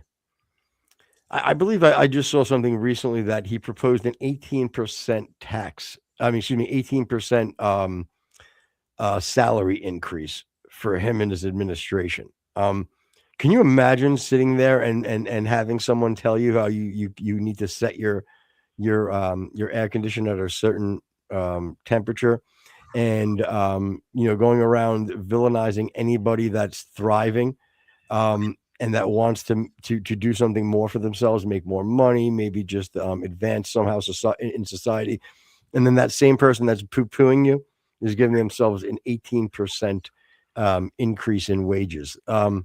How do you reconcile that? Well, to your point, here is his rent czar speaking about housing in New York. City is turning the corner on tenant power. When we organize, we win results. The Mamdani administration is emboldening us so that we no longer tolerate the violence of evictions. Guys, I mean, can we be can we please be adults here? Sure. Can we and I mean like, guys, look, I feel like Candace, guys, but I gotta be honest with you. How can you not see that this is your representation? Like this woman in the bucket hat and the mask, like she's standing behind the most powerful mayor in the world. It's like Gilligan ate the skipper. Go ahead. Yeah, and he's standing there smiling. And how about the woman behind her to the left wears a little makeup before she goes on TV? That's number one. The one from How dare you? The one from American Gothic painting, yeah. Yeah, right, yeah. Can you yeah, where's your pitchfork, lady? So I mean, like, how about somebody tells her, "Hey, do me a favor. If anything, can you lose the bucket hat?" Like, you know what I mean? If it's a bared hair day, fine. Keep the bucket hat, take the mask off. Like there has to be someone trying to give her some sort of a guidance, because that's not a good representation. It's not a good fucking look. Old fashioned, gosh. Yeah, we'll get. Oh, sit tight, gosh. Yeah. And I bet you Esteb is doing a great job today in chat. 4 Christian churches have been burned in New York since Mandami took office. I didn't know that was the fact. That's absolutely horrible. Yeah, Bring up. Go ahead. I was going to say, VG, yes, you did hear violence of evictions, if that's a thing. Yeah, we'll just play this out and then we'll. As a matter of business as usual. My landlord owns dozens of buildings, but he is not a steward of the public trust. Like, that's his job, is to be the steward of the public trust. No, he's there to make money off of rent. That's what they're supposed to do. What's going on, Bakash? How are you? What's going on, guys? Hey, what's up, B? All right. Thanks for having me on. Always, always, brother. You know, everybody's trying to make money, man. Everybody's trying to make money. It's how you make your money. That's what determines if you're righteous or unrighteous. I think that the white American way and standard is of Satan. They've always made, well, for the most part, they have established their power through evil and murder. And that's why I kept saying, Give me an example of that. but wait, hold on. So then you want to, then let's say you're talking about this all white only OnlyFans that goes on because there's nobody of color. It's only white America. I'm talking about this unrighteous money grab. I'm talking about historically. White, give me a specific example. Even your white women are saying that white men are a detriment and an evil to the world. Even your white women are saying that. So I mean, just can you give me a specific example of what? Of what you just said? You said America is example of a business that is ran specifically by white people, specifically evil. I'm saying the land that you're sitting on right now, that you're doing this podcast, that you're doing your podcast currently, is stolen land from who? You butchered from the North American Indians. Which ones? I don't know where you live at, and I don't know the history. Okay, so say New England. So but we don't. Good. I'm sorry. Which specific Indian tribe? We'll just say Connecticut. How about Sitting Bull? This is the history of Sitting Bull and Red Cloud and Crazy Horse. How about the campaigns of Grant and the cavalry? They're killing each other before we got here. So what's that? The individual tribes that were killing each other before we got here? Raping, enslaving, cutting hearts out, skinning. In historically, you want to talk about violence historically? Has there ever been more evidence of historical violence than the Native Americans upon each other? So that justifies white people coming in and taking land from another people because of their evils. Is that what you're saying? Are you justifying that? No, but it paints a better. I'm doing exactly what you're doing. I'm creating this narrative that is this picture perfect landscape of things, and then evil white man comes in and ruins it all. No. You're a Christian, and we know from Scripture everybody is born in sin. We know that there's no culture on this planet that it has not committed itself to sin. I'm simply saying that white people, nothing personal, white people have a history of violence and evil as far as not in their own land, but going outside of their own land and stealing land and then telling other people, you can't fly here, you can't have nuclear weapons, you can't establish this law, you have to do it the American way, you have to open McDonald's and Burger King and KFC just like us in your lands. I'm simply telling you that that's how it is. And if you believe in God and you believe in the Holy Spirit, at some point you will crash and burn. That's what's happening now. Look at the situation in Iran. Everybody, believe it or not, you got Americans burning the American flag and holding up other cultures' flag. This is a clear sign that America is in a weak, pathetic You think state. that's a majority? You think that's a majority of people that are doing that?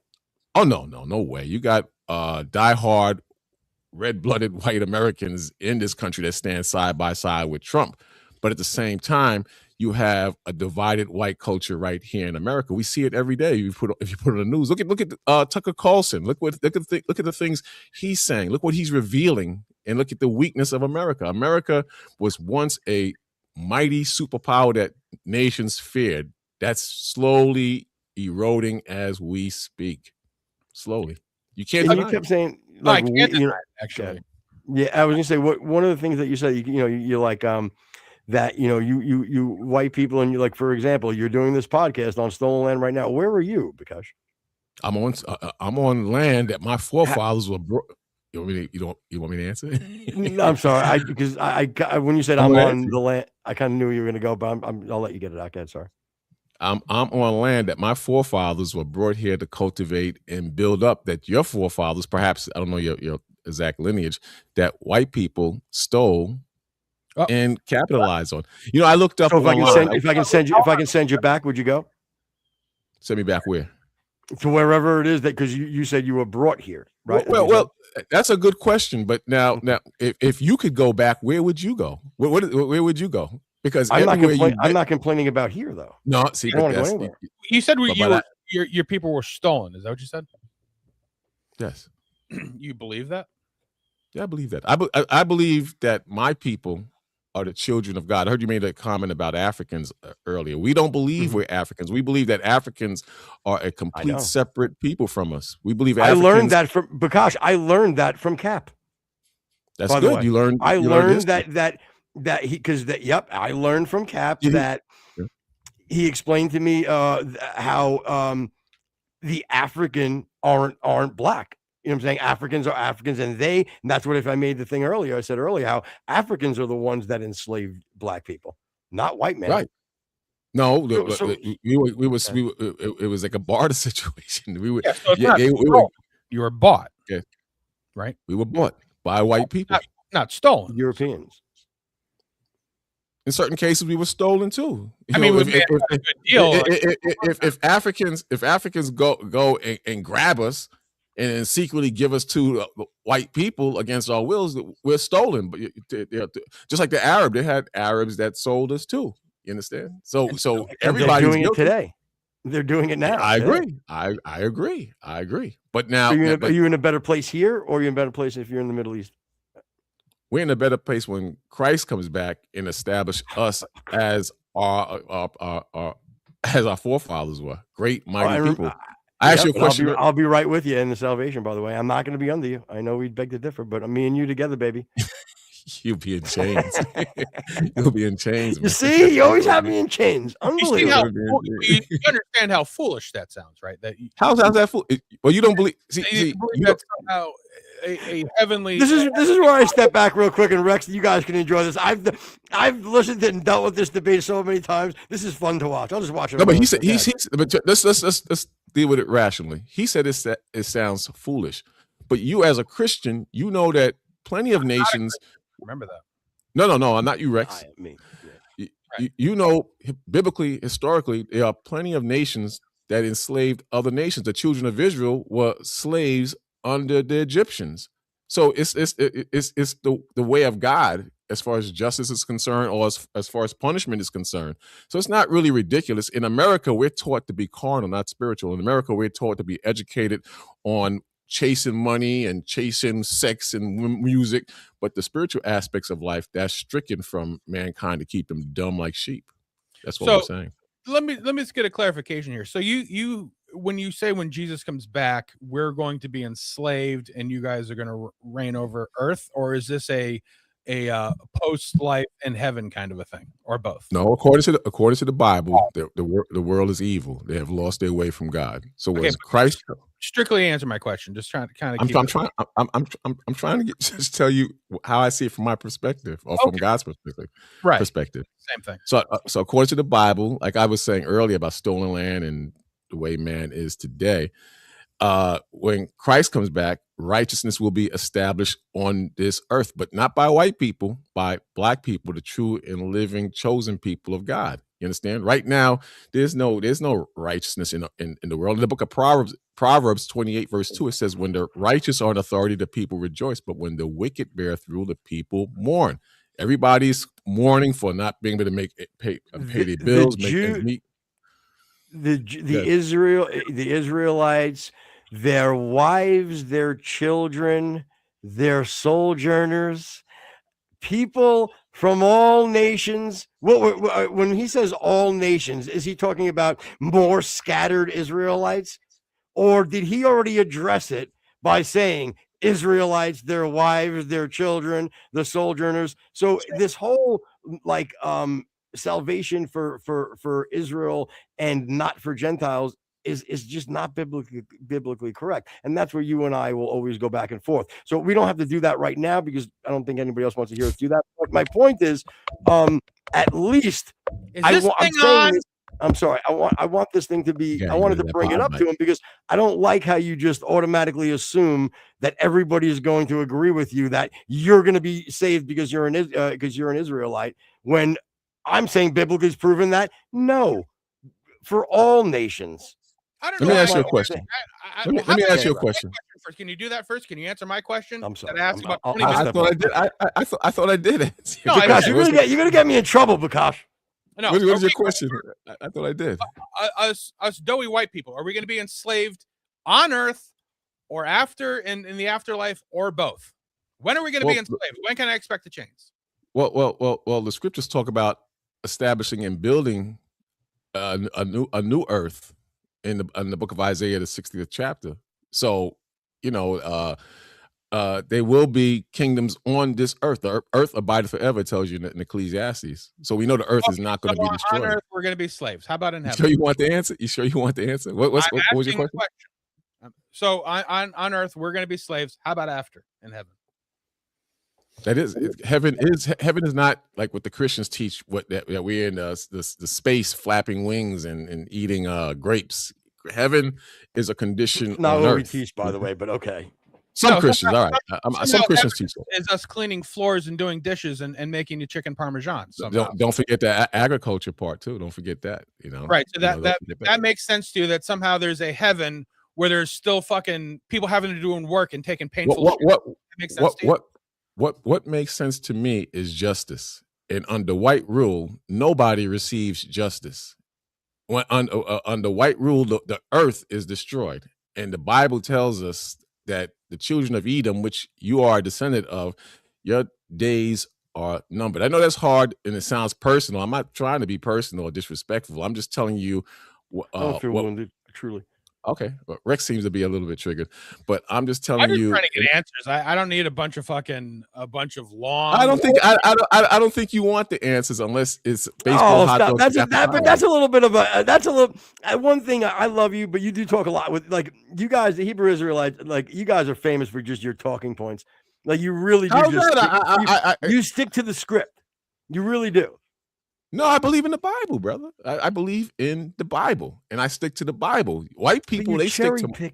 You cherry pick. So I'll answer any question you have biblically. My answers come from what the Bible says, and if I don't have the answer, I try to answer to the best of my ability. Whereas white people, you don't do that. You function off of emotions. You function off of getting money. You function off of pride. The majority of you. You understand? So if you listen to our back and forth, Rex doesn't like what I'm saying, really. He doesn't like what I'm saying. You can't answer questions. I just want quick questions. I thought I wasn't. I said ask a question and watch. And then you be the judge. Ask a question and watch me answer that question, and you get triggered and you come back with, I'm not answering the question, or I sound foolish. Answer a question. Any question. Okay. So I'll ask again. So you believe, and again, I'll even combine the question that heaven and earth, sort of the same thing. That there is a manifestation of heaven or on earth where white people, and again, that's a little bit anomalous, but white people are enslaved to like 14 Hebrew Israelites. Is that what you're saying? 14? 100? However many. 20? Yeah, in general, you will go into captivity. You understand? You will. Do you believe that? I didn't finish to answer the question. I didn't finish to answer the question. All right, go ahead. Biblically, you will go into captivity. And in the book of Isaiah, I believe it's the 14th chapter, it says the whole earth is going to be at peace. The whole earth is not at peace as long as you rule. You say over and over that white people rule and the world is a better place. I've heard you said that at least 3 times. Not exactly how I phrased it, but at least 3 times I heard you say that. But the whole earth is upside down since white rulership. When the Romans were in power, were people happy? No, they took it by force and people weren't happy. When the Greeks were in power, were people happy and drinking wine and celebrating? No, they weren't happy. They weren't happy. Historically, when blacks have been in power, people are happy?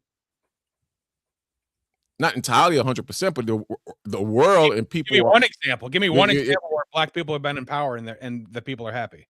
When the Israelites were in power.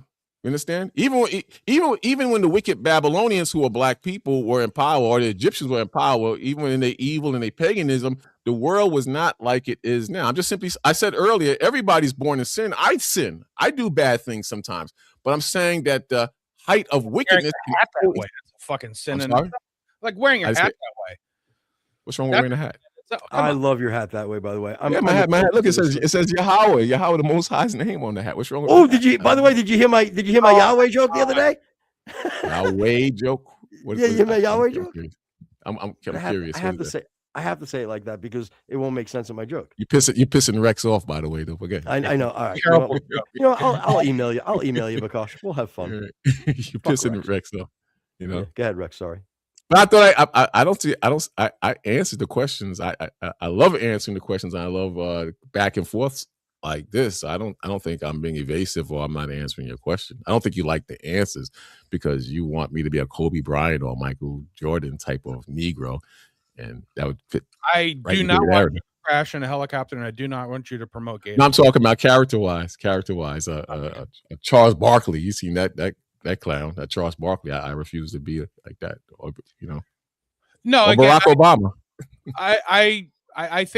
I think you're way too intelligent to be such a charlatan, is what I feel. And again, I could be wrong. You may actually believe this nonsense, but I'm not speaking in terms of a charlatan. I'm speaking in terms of a weak black man. I see those individuals I name as weak, pathetic black people. They're not for their people. They're they're one of the wheels or cogs in the American system. That's what right. And it's the weak black people that you target because you know that they're easy targets. No, it's the weak black people I target because I know they're a problem for black people who are really going through hell and that really want the truth. I think they get in the way. They like the white America's pit bulls or guards that stop the truth from coming out or stop any pressure on so-called white people. I think you see them as easy marks. You see them that they're downtrodden, open to whatever that they can latch onto that would give them some sort of a power in a listless world, and you take advantage of it. And I think that's pathetic. Give me an example. This whole nonsense. You're laying out, just like a cult leader, a righteous world where no matter what sin or whatever bad way that they're in, they can find virtue and salvation in an ideology that puts down everybody else but themselves. You close off the world to 99% of you close off salvation to 99% of the world, and you save it for a select few of people that are downtrodden, open-minded, and looking for an answer, and you give them this garbage.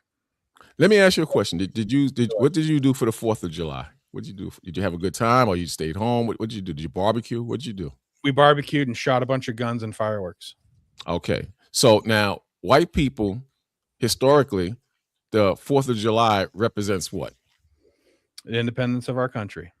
Independence of their country. And historically, in pursuit of this independence, did you not you per se, but historically, did not white people burn down businesses, fight against the British and said, give me liberty or give me what? Death. All right, so now if I was to say that's radical, man, you shouldn't fight, you shouldn't kill people for independence, or you shouldn't say A, B, and C. Would I be right if I said that?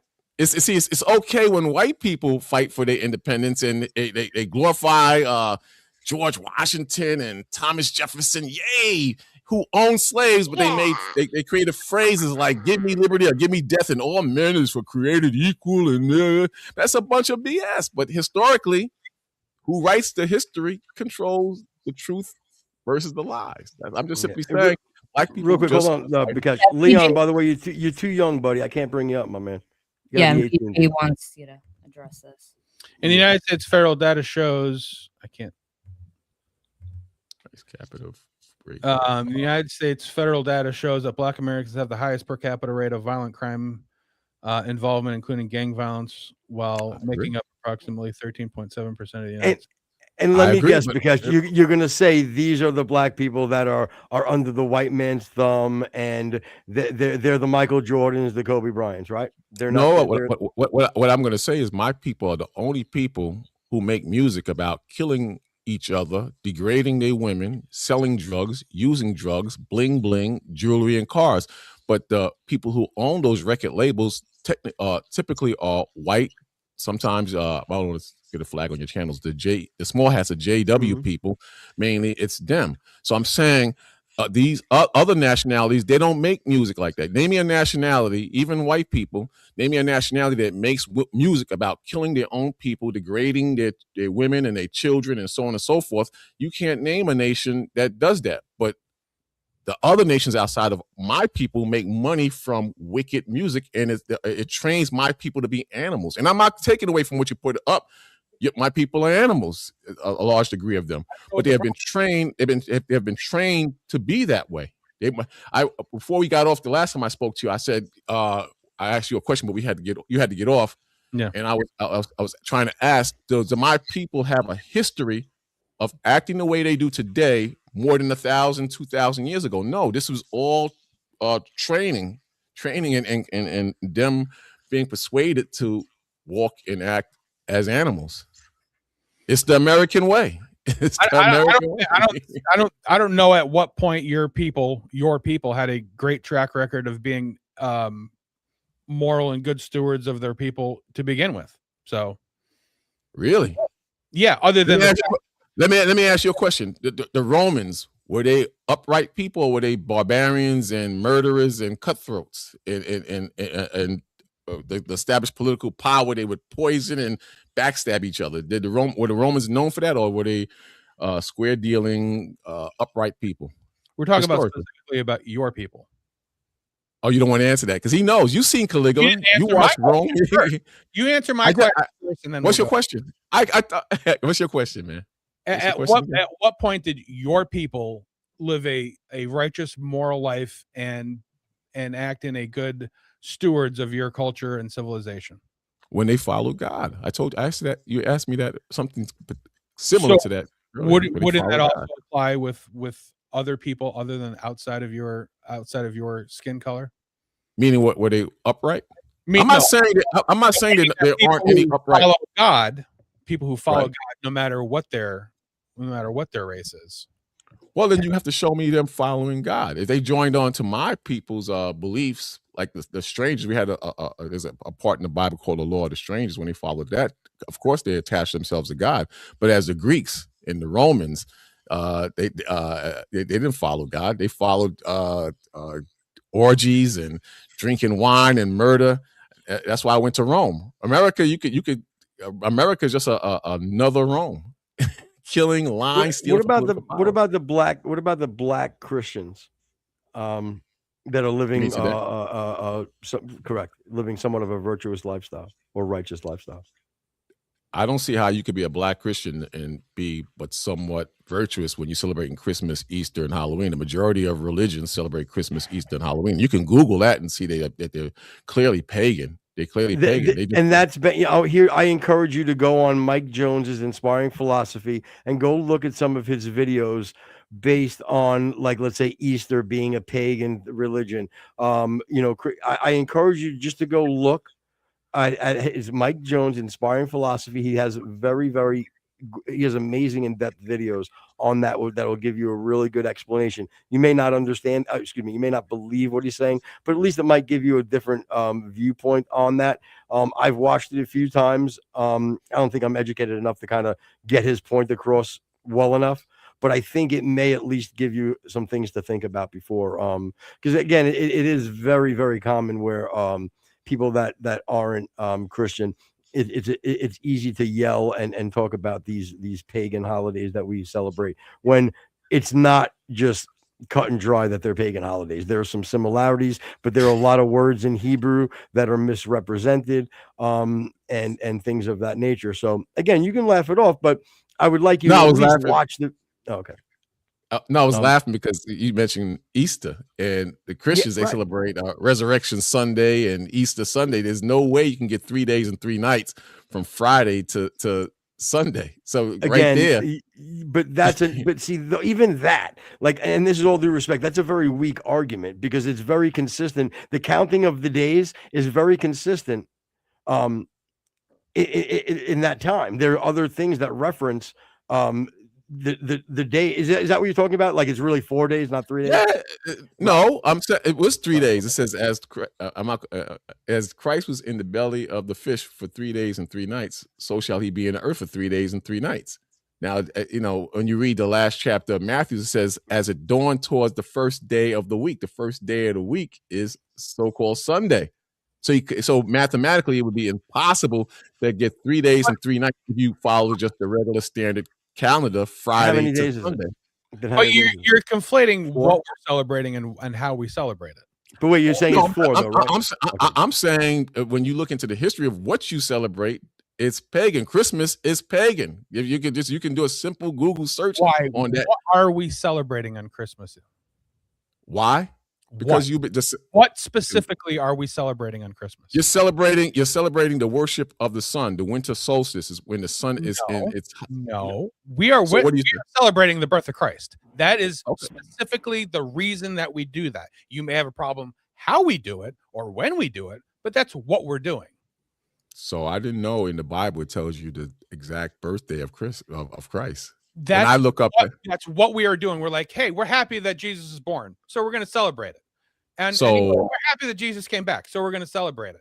Hey, we like dressing up our kids and having and again, I consider Halloween not a holiday, not a holy day, but a celebration of the fall, of the fall harvest, and a tradition, American tradition of what we do. Now, you want to ascribe some kind of a pagan cynicism to it. I don't do that.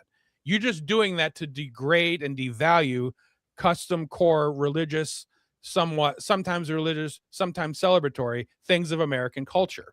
And I encourage you to go look at Inspiring Philosophy's videos on it, just to give you a little bit of a scholarly take. That's all I'm saying to you. See, this is the nature of the white man. You rebel against God. He gives you instructions. He says not to add or take away to his scriptures. He says to the law and to the testimony they speak not according to this word. There is no Where light are we in them. adding? Where are we adding, my friend? He just said Christmas on 25th. Yeah, he said because there's nothing wrong with it. There's nothing wrong with dressing up or a certain way for Halloween. And even though the day of Christmas, the birthday of Christmas is not in there, he just said what's wrong with doing that. God doesn't operate that way. God, it's like your children saying, I'm going to come in when I'm going to come in the house. I'm going to eat when I want to eat. I'm going to eat what I want to eat. Is order. God establishes order. But the white man, he has a history of rebelling against. See Rex right there. I knew Rex. He don't like that. See, I'm not yelling. Bring that down because I didn't want to read it. Okay. Oh, sorry. My apologies.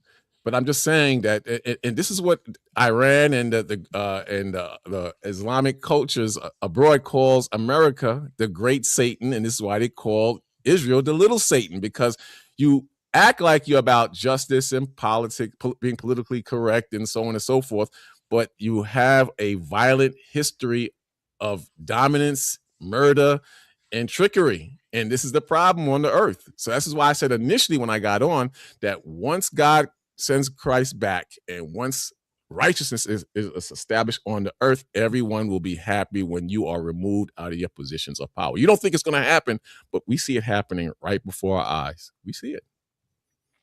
Sorry. Don't be sorry. Yeah, that's what you believe. And again, I hope for your soul you're right, because if you're not, that's gonna. Well, look at the country. Has the country ever been this bad? Yeah. Has it ever been this bad? Name me a time. Name me when it's been this bad. Name me morally, the children, money. When? The Great Depression. 1860s. 1860s. The Civil War. Yep. The Civil War? The Civil War was just based on greed. One side saying... Again, we're not... Because that's not what we're talking about, why it happened. We're talking about, you said, name me a time when when I think that in history it's been worse than it is now. So you said 1929?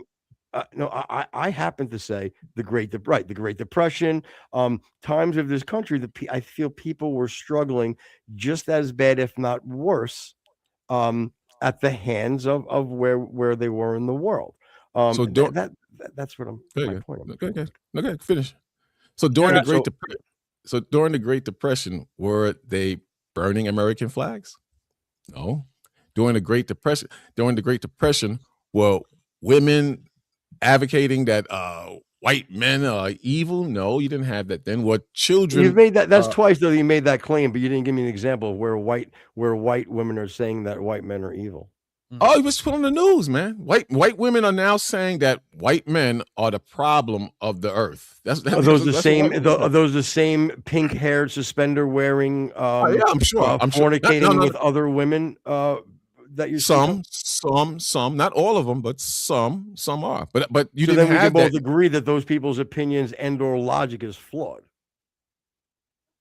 Why? Because they have pink hair. I believe a lot of the liberals, like if I wasn't into the Bible, I probably have the same mindset like you guys. If I wasn't in the Bible, to a certain degree, I believe that. No, I believe no. I know what you mean. Yeah, I have conservative values because you know if you put conservative values and liberal values on the table, conservative would be closer to the Bible than liberal. You understand? So I don't agree with chopping off genitalia and the pink hair, and you know what I'm talking about. I don't agree with a lot of that, but I do see that it's picking up momentum along with socialism, and these are signs that the country is getting weaker and weaker. You can't deny that. The liberal. I want to say something about Prakash real quick. And again, I kind of have a little because the chat is freaking the fuck out. I know. I don't look at the chat. You. I like coming on here to piss them off. I know you do, and you do. Can I say something to the chat? Can I say something to the chat? Yeah, of course. Go ahead. Mm-hmm. To everybody in the chat, your days are doomed. America will crash and burn, whether you're liberal or Democrat or conservative. Your days are doomed. The happy glory days are just about done. Look at your children. Look at the state of the country. What are you going to fucking monologue? I thought you were going to say a quick hello. You know what I mean? Maybe. No. Okay. No, I like pissing them off. I know you do. And here's what I want. Here's what I want to do. I want to give grace. Because again, I disagree with you so much. You have no idea. With that being said, I have the luxury of kind of being in his world, meaning Prakash's world, in regards to faith. I know I don't want to claim to know everything, but I know a lot of the things he's believed in. I've listened. I understand where Prakash is coming from. So for me, it's very easy for me it's palatable for me when you talk, right? Biblically, I don't agree with what you say because again, I feel like you cherry pick. I see there's a lot of reasons why I don't, but that's here nor there. But my point is a lot of the things that you're saying, I understand why you're saying them. So I don't get triggered by them. You know what I'm saying? Because I do see that there's a lot of like I see where your motivation comes from. I see when you build your argument, I see where you're picking it from. I just sometimes two things can be right at the same time. And I think that you may be on the wrong side of it a lot of the times. With that being said, what do I know? You know what I'm saying? I do my very best. And being a somewhat new Christian, bro, I struggle every single day with different things that I try to reconcile in my life. And it's not easy. It is not easy. And like you said, you sin, right? It's probably difficult. You sin, you repent, or however you handle that. It's not an easy lifestyle to live when you try to live by scripture. So my point is, I can't get mad at the chat, and I can't get mad at all these other people that don't see where you're coming from. Again, I don't agree with you on a lot of the things that you're saying, but I do like to give you at least the grace because I understand what you mean. I get it. I don't necessarily believe in it all, but I do see what you're saying. But you don't feel. But my point to all that little thing is, you don't see how some of the rhetoric and don't give me this. Oh well, the white man just doesn't want to hear it because they're whatever. No, I think sometimes you need to have a little bit of nuance and a little bit of. I think you need to back up your rhetoric. I think, like for example, Captain Cesaro, I think it's disgusting the way he leans in to his rhetoric. I understand. Look, he's also look again. You won't say it, but he's a fucking grifter. You won't say it, but he is. He leans the fuck in. I'm a lot older than Captain Tazariak, so I kind of slow down a bit. And on other channels or when I'm on the streets, I would sound a lot more like him. I respect I respect your panel or your channel. I don't want to get flags on your channel, and I don't want to get things You that ain't gonna do anything go in the worse wrong than direction. What's that? So you ain't gonna do anything worse to our channel than what we do. And Yeah, that's true. Tam, you try not to make sense of. Well, I'm still a guest. I'm feeling my way around. You tell me to sit on the couch. I sit on the couch. I'm not going to sit at the kitchen table. So I'm even though you're the white man, I'm going to still show some respect. That's what the spirit is about. It's about balance and wisdom, and even our book says, as much as lieth in you, be at peace with all men. As much as lieth in you. So there's no reason for me to. I can come hardcore, but there's no reason for that. Well, and that's exactly why I treat you the way I treat you, and I've made sure that I went out of my way to show you grace. And I wanted to point out to the chat that you're not out of left field here. You're not out of character. Again, I have some problems with your rhetoric. Sure. I think that if I was in your position, I think I may take a little bit of a different approach. But again, that's where you would say, hey, Footer, that's where your fault is, pal. You know what I'm saying? So that's why, and I'm not playing both sides of the fence here. I'm just trying to be fair to you. You know what I mean? Because I feel like you are very fair to us. I think I'm sorry, go ahead. No, that's it. That's really all I want. I think your fault in, like you mentioned earlier, you said you struggle. Everybody struggles. The scripture says, it talks about the spirit is willing, but the flesh is weak. So everybody struggles. But I think the problem with you and most white people, you struggle with the truth, because in the same book you read, it says, and ye shall know the truth, and the truth shall make you free. So the more truth you get, there's less struggle.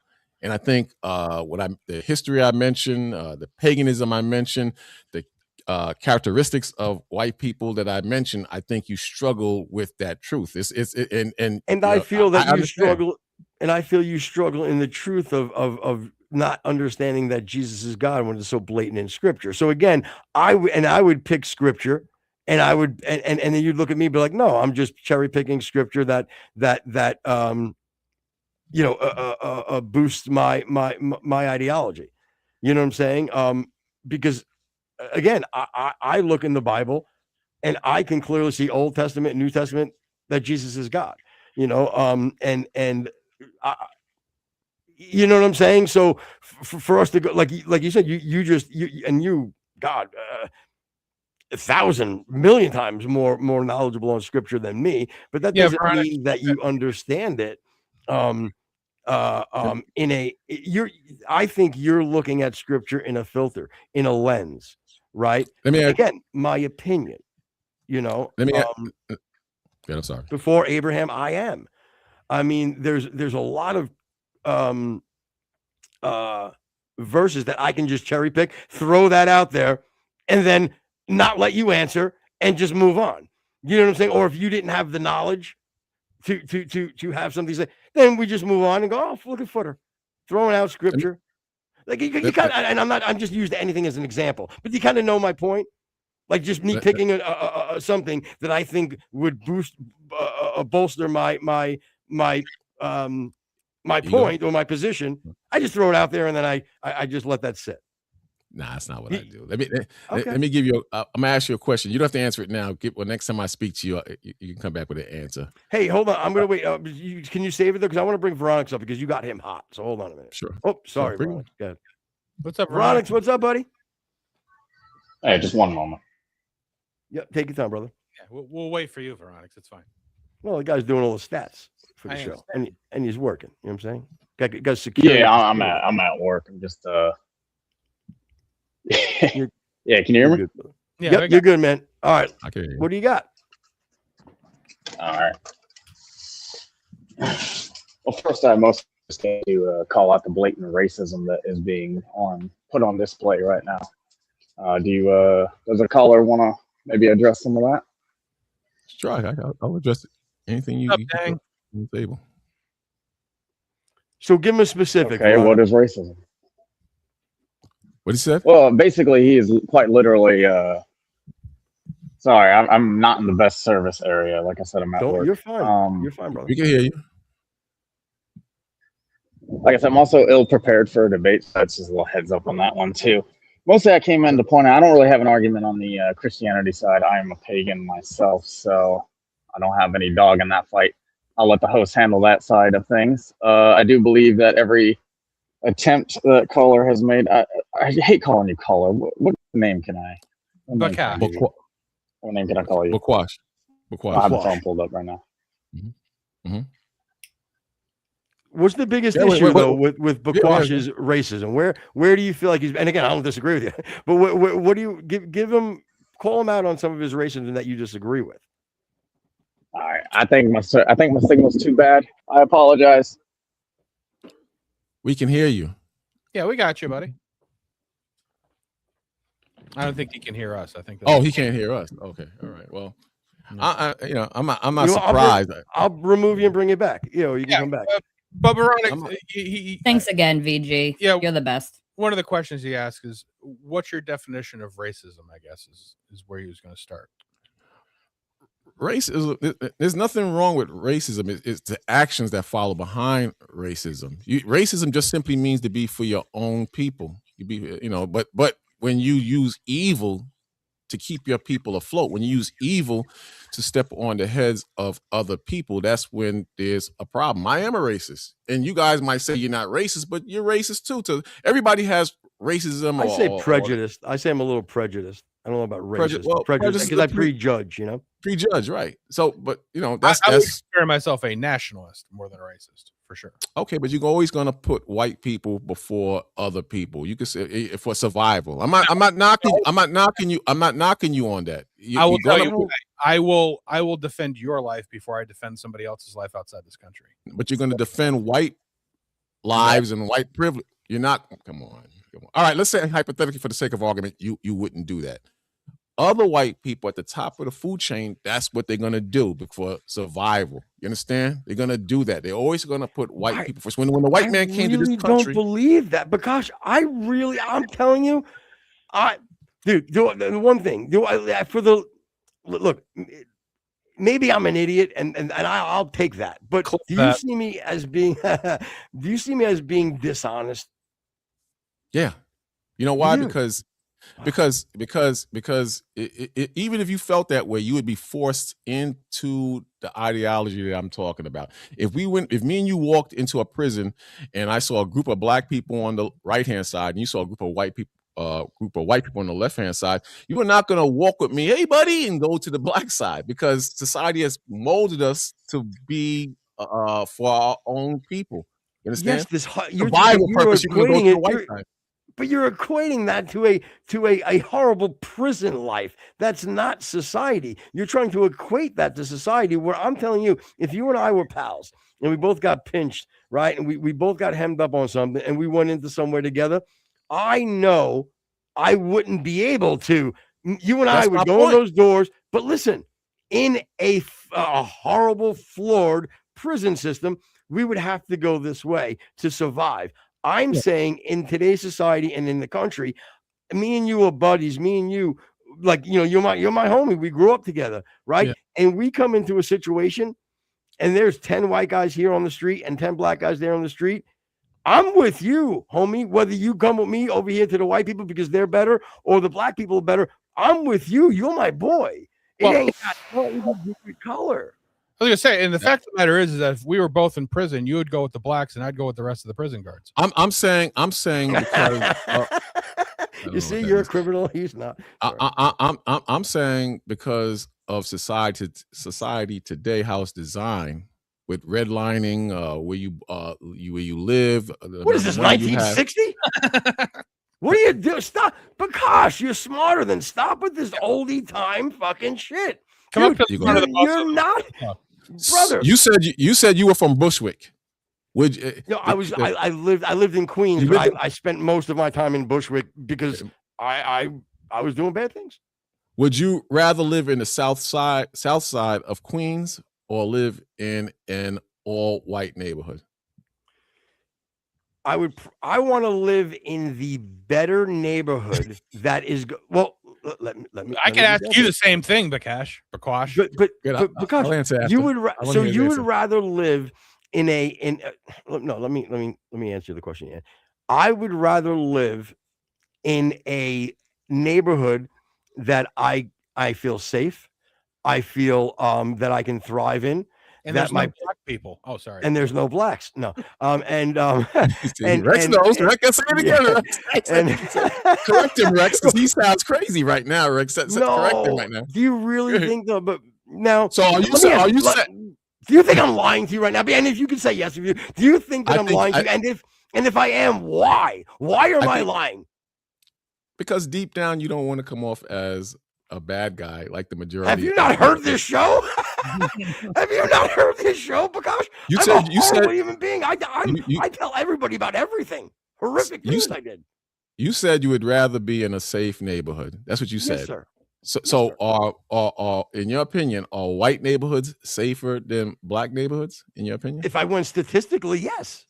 Okay, so this goes to what I said. This is why I use the prison analogy, because you have no choice but to choose the best of the two options as far as survival. White people, they might say they're not racist. They might say they don't do A, B, and C. They may say they read their Bible, but for survival purpose, because of the world that white people have created, you are gonna go with the best option, with the highest tax bracket, with the where you can make a better deal, where your property value will go up. You're gonna make the best Is that choices. Based on color or data? Let me give you an example. I would rather live in Atlanta, who is predominantly a black city, than one of these hillbilly white cities outside of Atlanta that is not thriving, that I cannot make a better life for myself. So that is right. Like, that's in contradiction to what you think.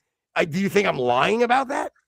Let me in Atlanta, I'm not too familiar with Atlanta. I've been there a couple of times. Do they have sundown towns in Atlanta? What does that mean? Meaning black people have to get out of that town before the sun goes down. No, Or Atlanta is predominantly a black, thriving black entrepreneurial city that has an extremely high quality of life, and a good majority are black people. No, I meant you know what? I meant to say Georgia itself. Georgia itself. Are you familiar with the term sundown town? Is there any sundown towns that you in Georgia? I don't know. I only been there. I don't know. I'm simply saying that. Let me make it easier for you. When I was in New York, I was trying to get into public housing, and I wanted to go to Sheepshead Bay. I don't know if you're familiar with the area of Sheepshead Bay. I am. Mm-hmm. All right, so Sheepshead Bay is a lot better than Brownsville, East New York, Pennsylvania Avenue. And I put my name on the list. My name, that was over 20 years ago. My name is probably still on that list. And one of the clerks at the Department of Housing straight up told me, you know, why am I waiting so long? Because I was complaining. They said, because what do you think? Those certain buildings are for white people. They're not going to put a white family in a hardcore black building like Brownsville. Your real name is Adolf Hitler. Yeah, but because you might get you shouldn't use that word. They might get a strike on your channel. Yeah, I think he's over. And as far as Adolf, he wasn't a dummy. He wasn't. I'm not saying he was a good man, but a lot of the tyrants men that we look at as warmongers, a lot of them weren't dummies. You know, Alexander the Greek wasn't a dummy. Napoleon wasn't a dummy. These were brilliant men. They just was warped or paid off by the powers that be. The Rothschild family. What's that? Nothing. But because the thing is that I'm still miffed on the fact that you can't get you don't see the sense of genuine answer. I'm giving you a genuine answer, and I tried to kind of go into your world as far as the whole black and white thing, where I'm saying to you, I think my goal as not a white man, just as a human being on this limited time I have on this earth, would be try to live a fruitful life. And if that dictated a safer neighborhood, where I can thrive and I can maybe raise a family that they feel safe. The truth, I want my property to look nice. I want my stores to be accommodating. All those things are not based on a white or black issue for me. They're based on exactly what I said. Now, is it a privilege? Not at Is all. it a How is privilege? that a privilege? How is that a So privilege to try? So it's a privilege to want to live somewhere where you can make the best life. And I believe that person from no, housing I told told you you that. earlier. I bet you he was a black person that told you that. I That works agree with at the I clubs. agree. Even me as a black man, at the same things you just mentioned, I want.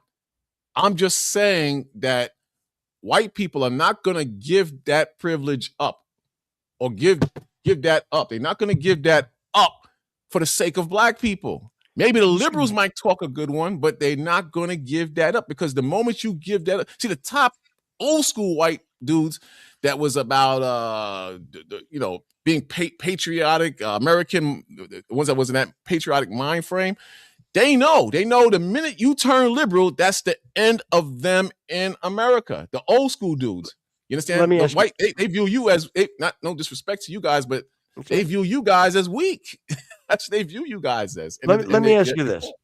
Let me ask you this. This would have to work out for your argument to be right. So, are you telling me that the majority of public housing is being granted to white people? No, I didn't say that. But I said I said the I wanted to go to Sheepshead Bay or further south Brooklyn, because I knew that those were cleaner. There was less violence in those particular houses at that time. I don't know what it's like now, versus Linden Plaza, pink houses, and so on and so forth. I had a son, and just like you, I wanted better for me and my son. But what the clerk told me is that those homes are reserved for white folks. They can't put white folks in Brownsville, East New York. They can't do that. They wouldn't survive, she's trying to tell me. So wake up. Now, whose fault is that? Is that the fault of the person on the street that's not making it palatable for a white person to live there? Or is it the white guy's fault or the government's fault? Well, I answered that earlier. Black people have been conditioned to be animals. We don't have. Then who are we blaming, Bukwash? Is my point. You don't see the circular that you're in? You're in a circle here. I'm blaming systemic racism. I'm blaming the system that controls the world. You understand? I'm blaming the system. Look. I'll give you an example. Look in Israel and look at the so-called Arabs or the people in Palestine. Look how they live. You understand? Those are conditions. But I really want to focus in on one thing. I want to go back to what I'm saying. Rex, do you see what I'm doing here with the public housing issue that he's saying? Okay, and I just wanted to focus on, because that's where I feel like you're in this circular thing here. So no, I'm not. You're I don't want to say complaint, but I'll say complaint. I'm not even complaining. I don't live in. I moved out of Brooklyn years ago. I'm not complaining. Your scenario was that, and we just use that as an example. So, but your scenario is saying that you wanted public housing in a certain in what would be considered a nicer area. You were basically told that they're reserved for white people because white people can't live in black areas, right? Right. Okay. Because they would be brutally dealt with if they lived in the very projects that they were. So you're comfortable placing the blame on savage behavior from from those people that are there, right? No, I'm not. I'm just simply showing you the cycle of how it works. But why is it working like that, Bakash, is what I'm telling you. It can't be because of systematic rate. It has to be because the place the people are inhabiting is a shithole, and the people are making it a shithole. So why are we then going back to someone else's fault? So what I'm saying is that the SH holes that they live in, I'm saying those conditions have been created for them over decades and decades and decades of racism, neglect, systemic racism, drugs. That's what I'm saying. What have you done, not you personally, what has been done by the inhabitants to make that better? Well, it goes into you guys as well as my people, the truth. What have you done, the people that live there, to make it, not you personally, the people that live there, what have you done to make it better? Well, my job is to put something in the hard drive, meaning in their minds, and that's righteousness and the Spirit of God in Christ. You understand? That's what I do. So I go on the street. and you've done that, and the message isn't resonating. Obviously, whose fault is that? No, that's not true. In the Bible, which you very well know, not everybody's going to receive the truth. Some people have received And the truth. sometimes you dust your sandals off. I heard you. I think it was Thursday. Said that before you got in the Bible, you was a savage. Not in those exact words, but you was a beast. I was the Before he same got way. on the show, he was a savage. What's that? Before he got on the show this morning, he was a savage. But I heard you Thursday. I was listening to you guys. I think it was Thursday or Wednesday. I don't know what it was. But you said before.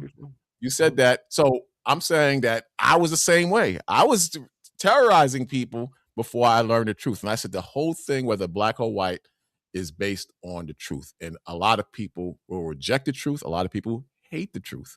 But not everybody's going to receive the truth. And ye shall know the truth, and the truth shall make you what? Free. That's all I'm saying. So would you can we agree that there is an in this country a universal optimal program, a way of life that if followed and prescribed to and held hard to, that there is a universal program that is optimum for a human, if followed properly, can achieve an equal outcome no matter what your color is? Well, that would be the truth. And then that would be designed on what God has prescribed for different nations. So well, let's leave God out of it. Just saying, whoa. Okay. I'm just saying. Now Bakash and I are both mad at you. I mean, I don't hear what he's going to say. I want to hear. I'm downtown. I'm downtown Manhattan a lot, and I hear stuff like this. Let me hear. I'm just saying. So everybody can be a player at the table. No matter what your religious background, if two parents have a kid and the child is raised with good universal morals, goes to school, the child is given parameters inside the house, goes to a good school or goes to a school, does well in school, either gets a job or goes to school after, whatever, gets married, has a child in marriage. If everybody applies that universally, because we all can kind of agree that that's the optimum way historically to live, do the childs of these families that raise this way have an equal opportunity in this country, no matter what their race is? It sounds like socialism, but I'm just a joke, man. It's a joke. It's a joke. All right. So in a namby-pamby world, yeah, but then that goes back to what I told your hosts. Realistically, we're all born in sin, and that's not possible. That's not possible. But if that were the case, no, this is what I'm saying. If that were the case, yeah, but we know that that's far from any reality. But if that was the case, how is that reality? Because all examples you name, the majority of people are not going to live that lifestyle. And even if they did, that goes back into listen what I'm saying. Even if they did do that, that goes back into what I was telling your host about privilege versus non-privilege and choices. No, this is right privilege, not white privilege. If you do everything right, I'm for sure. But I'm saying if you did that, the system is that's why I said namby-pamby world. The system is not designed to let you live that lifestyle, but so much, or it's for that only a very few can do that. The system is designed to make you a slave. Even white people are slaves to the system. You understand? The whole country is. I'm sorry. Historically, since the beginning of time, this is the optimum way to survive. This is the optimum way. You grow up with two parents, right? You raise your kid right. You put them on the correct path, no matter what your ethnic is, or no matter what your religious, whatever. Okay. If you do that, you have an equal opportunity in this country. Now, again, you do have some natural things that may either help or hinder you: intelligence, height, charisma, those kind of things. Those things can't be controlled. But you're watching too much CNN. You're watching too much CNN. You need to watch Fox a little bit more. You gave an example. you gave an example of raising your kids a certain way, but even today, they're telling you that if your child is a boy and they somehow persuade your child in school that you can be a girl, they were trying to bring out laws where you can be charged with child abuse if you didn't let your child move in the direction that he or she wants to move as far as gender. What you're saying, I understand what you're saying, but that's not how the world is today. It's gotten worse. You can't do that. That's what I'm saying. You have no choice in this country anymore. That's what I was telling your host. You either do the best you can, or you follow the government. And if you don't follow the government, you go to jail. Even if you live the golden rule, the cost of living is so outrageous, you're prone to do desperate acts. A lot of these people you see that's shooting up a bank or a school or whatever, this is not just by chance. These guys break because of what the system is doing to them. The same way my people have become animals, not all of them, have become animals because the system has broken them. Even you guys, I don't know your personal lives, but I'm sure either you guys or you have personal family members who have broke because of the pressure of the system. It's a rat race. It's the great Satan, like the Arab world says. This is what we're in. The modern day Rome, the modern day Sodom and Gomorrah, the modern day Egypt. All right, B. We're going to start wrapping it up. Are you available next Saturday for a debate? Saturday, it's Shabbat and I'm teaching. But Saturday night, if you want to do that when the sun goes down, I'll do that. Or Sunday, I'll do Sunday. Well, the VG, the guy that was on earlier, says he wants to do a Saturday debate. So maybe we can think about something Saturday evening, if that. Not works. next Saturday, so a different Saturday. Oh, not next Saturday, Saturday after. All right. What is his background? Oh, he's just a regular dude. I know he's a security guard and he's really into statistics. That's what we know. And he said he was a pagan. So you're gonna love that. Oh, that same guy. The same guy. Okay. Yeah. I gave you my email. Yeah, if you can, give me your email and I'll. Or unless you want to just Bakwash BA. No, I don't care. Bakwash BAQASH. Yeah. At gmail.com. All right. So yeah, we'll set that up and we'll have you discuss with him on Saturday. Not this Saturday. I love your chat. That's one thing, man. It's funny. It's like YouTube is probably like our smallest, platform. We do the best we do is on Spotify, but we do have a really, really, really cool ass cluster of people that come to the show. And doing a little show as far as the size of our show, for the amount of people we get. What show? This show or Spotify? The Spotify show is big. That gets thousands and thousands and thousands of streams and plays. But this show, again, we do really well as far as you see, because I'm sure you watch a lot of live chats. You don't get a lot of shit. If you get 3 people in chat, that's a pretty good live chat. We do everywhere from freaking 14 to 90 to 100. So we do pretty good, especially on Sunday mornings. Today wasn't the best, but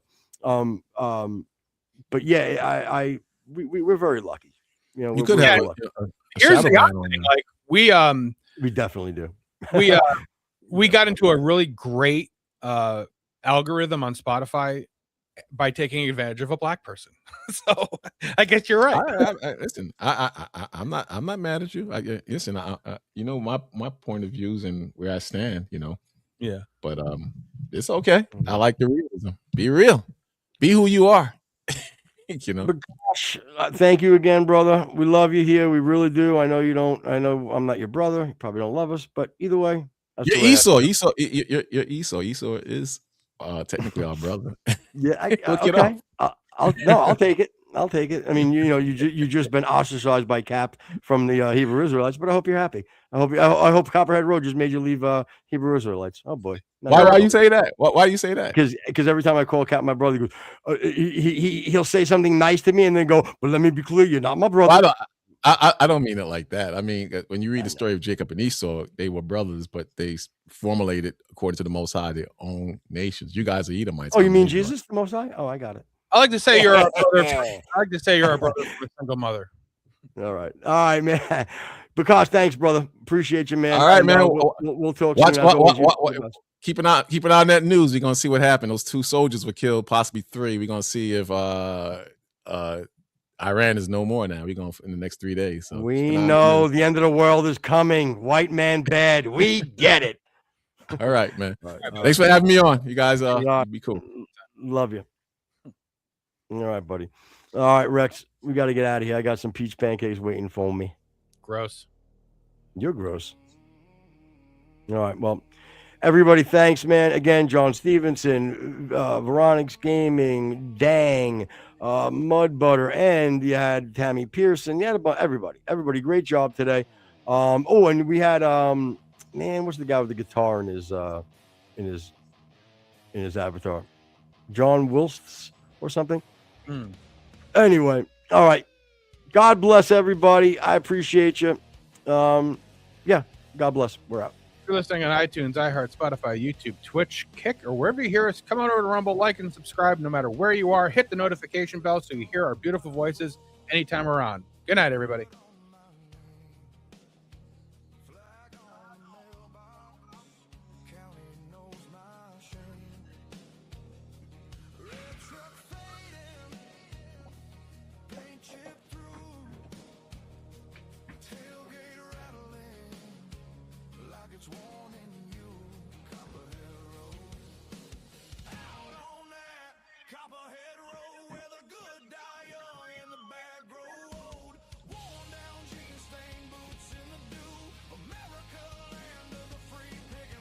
Team Hype, why should I care specifically about the plight of the black man? Give me a reason to care.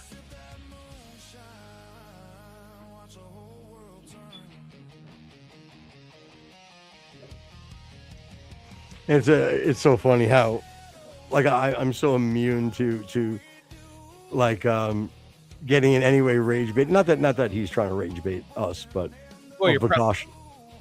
I said the prep pill helped.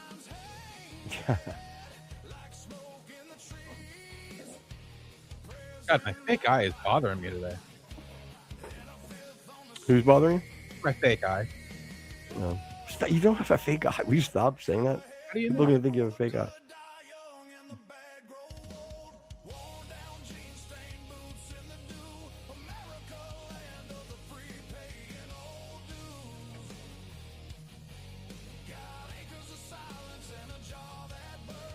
That's correct, Barney. Barney Bell, by the way, I'm sorry I didn't shout you out. I love you, buddy. Team Hype as well. John Stevenson, I think I got you. But Waiting on that second video, Team Hype. We're waiting with bated breath. I think 13 years. Yeah, I actually subscribed to you. Stop flirting with Jen, Barney, please. Mind your business. Yeah. Can I insult her like biblically? Quiet, you chat harlot. Is that better? I'd still rather you not. My wife. That's fair.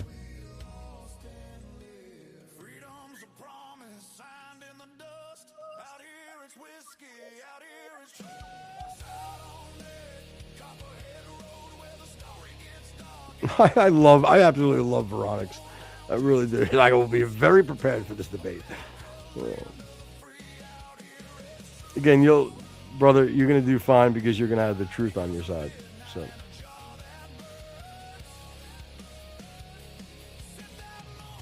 Oh, shit. You know what? I didn't look at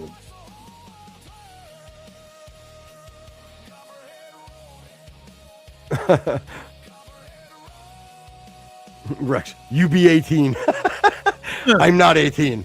Okay, bye-bye.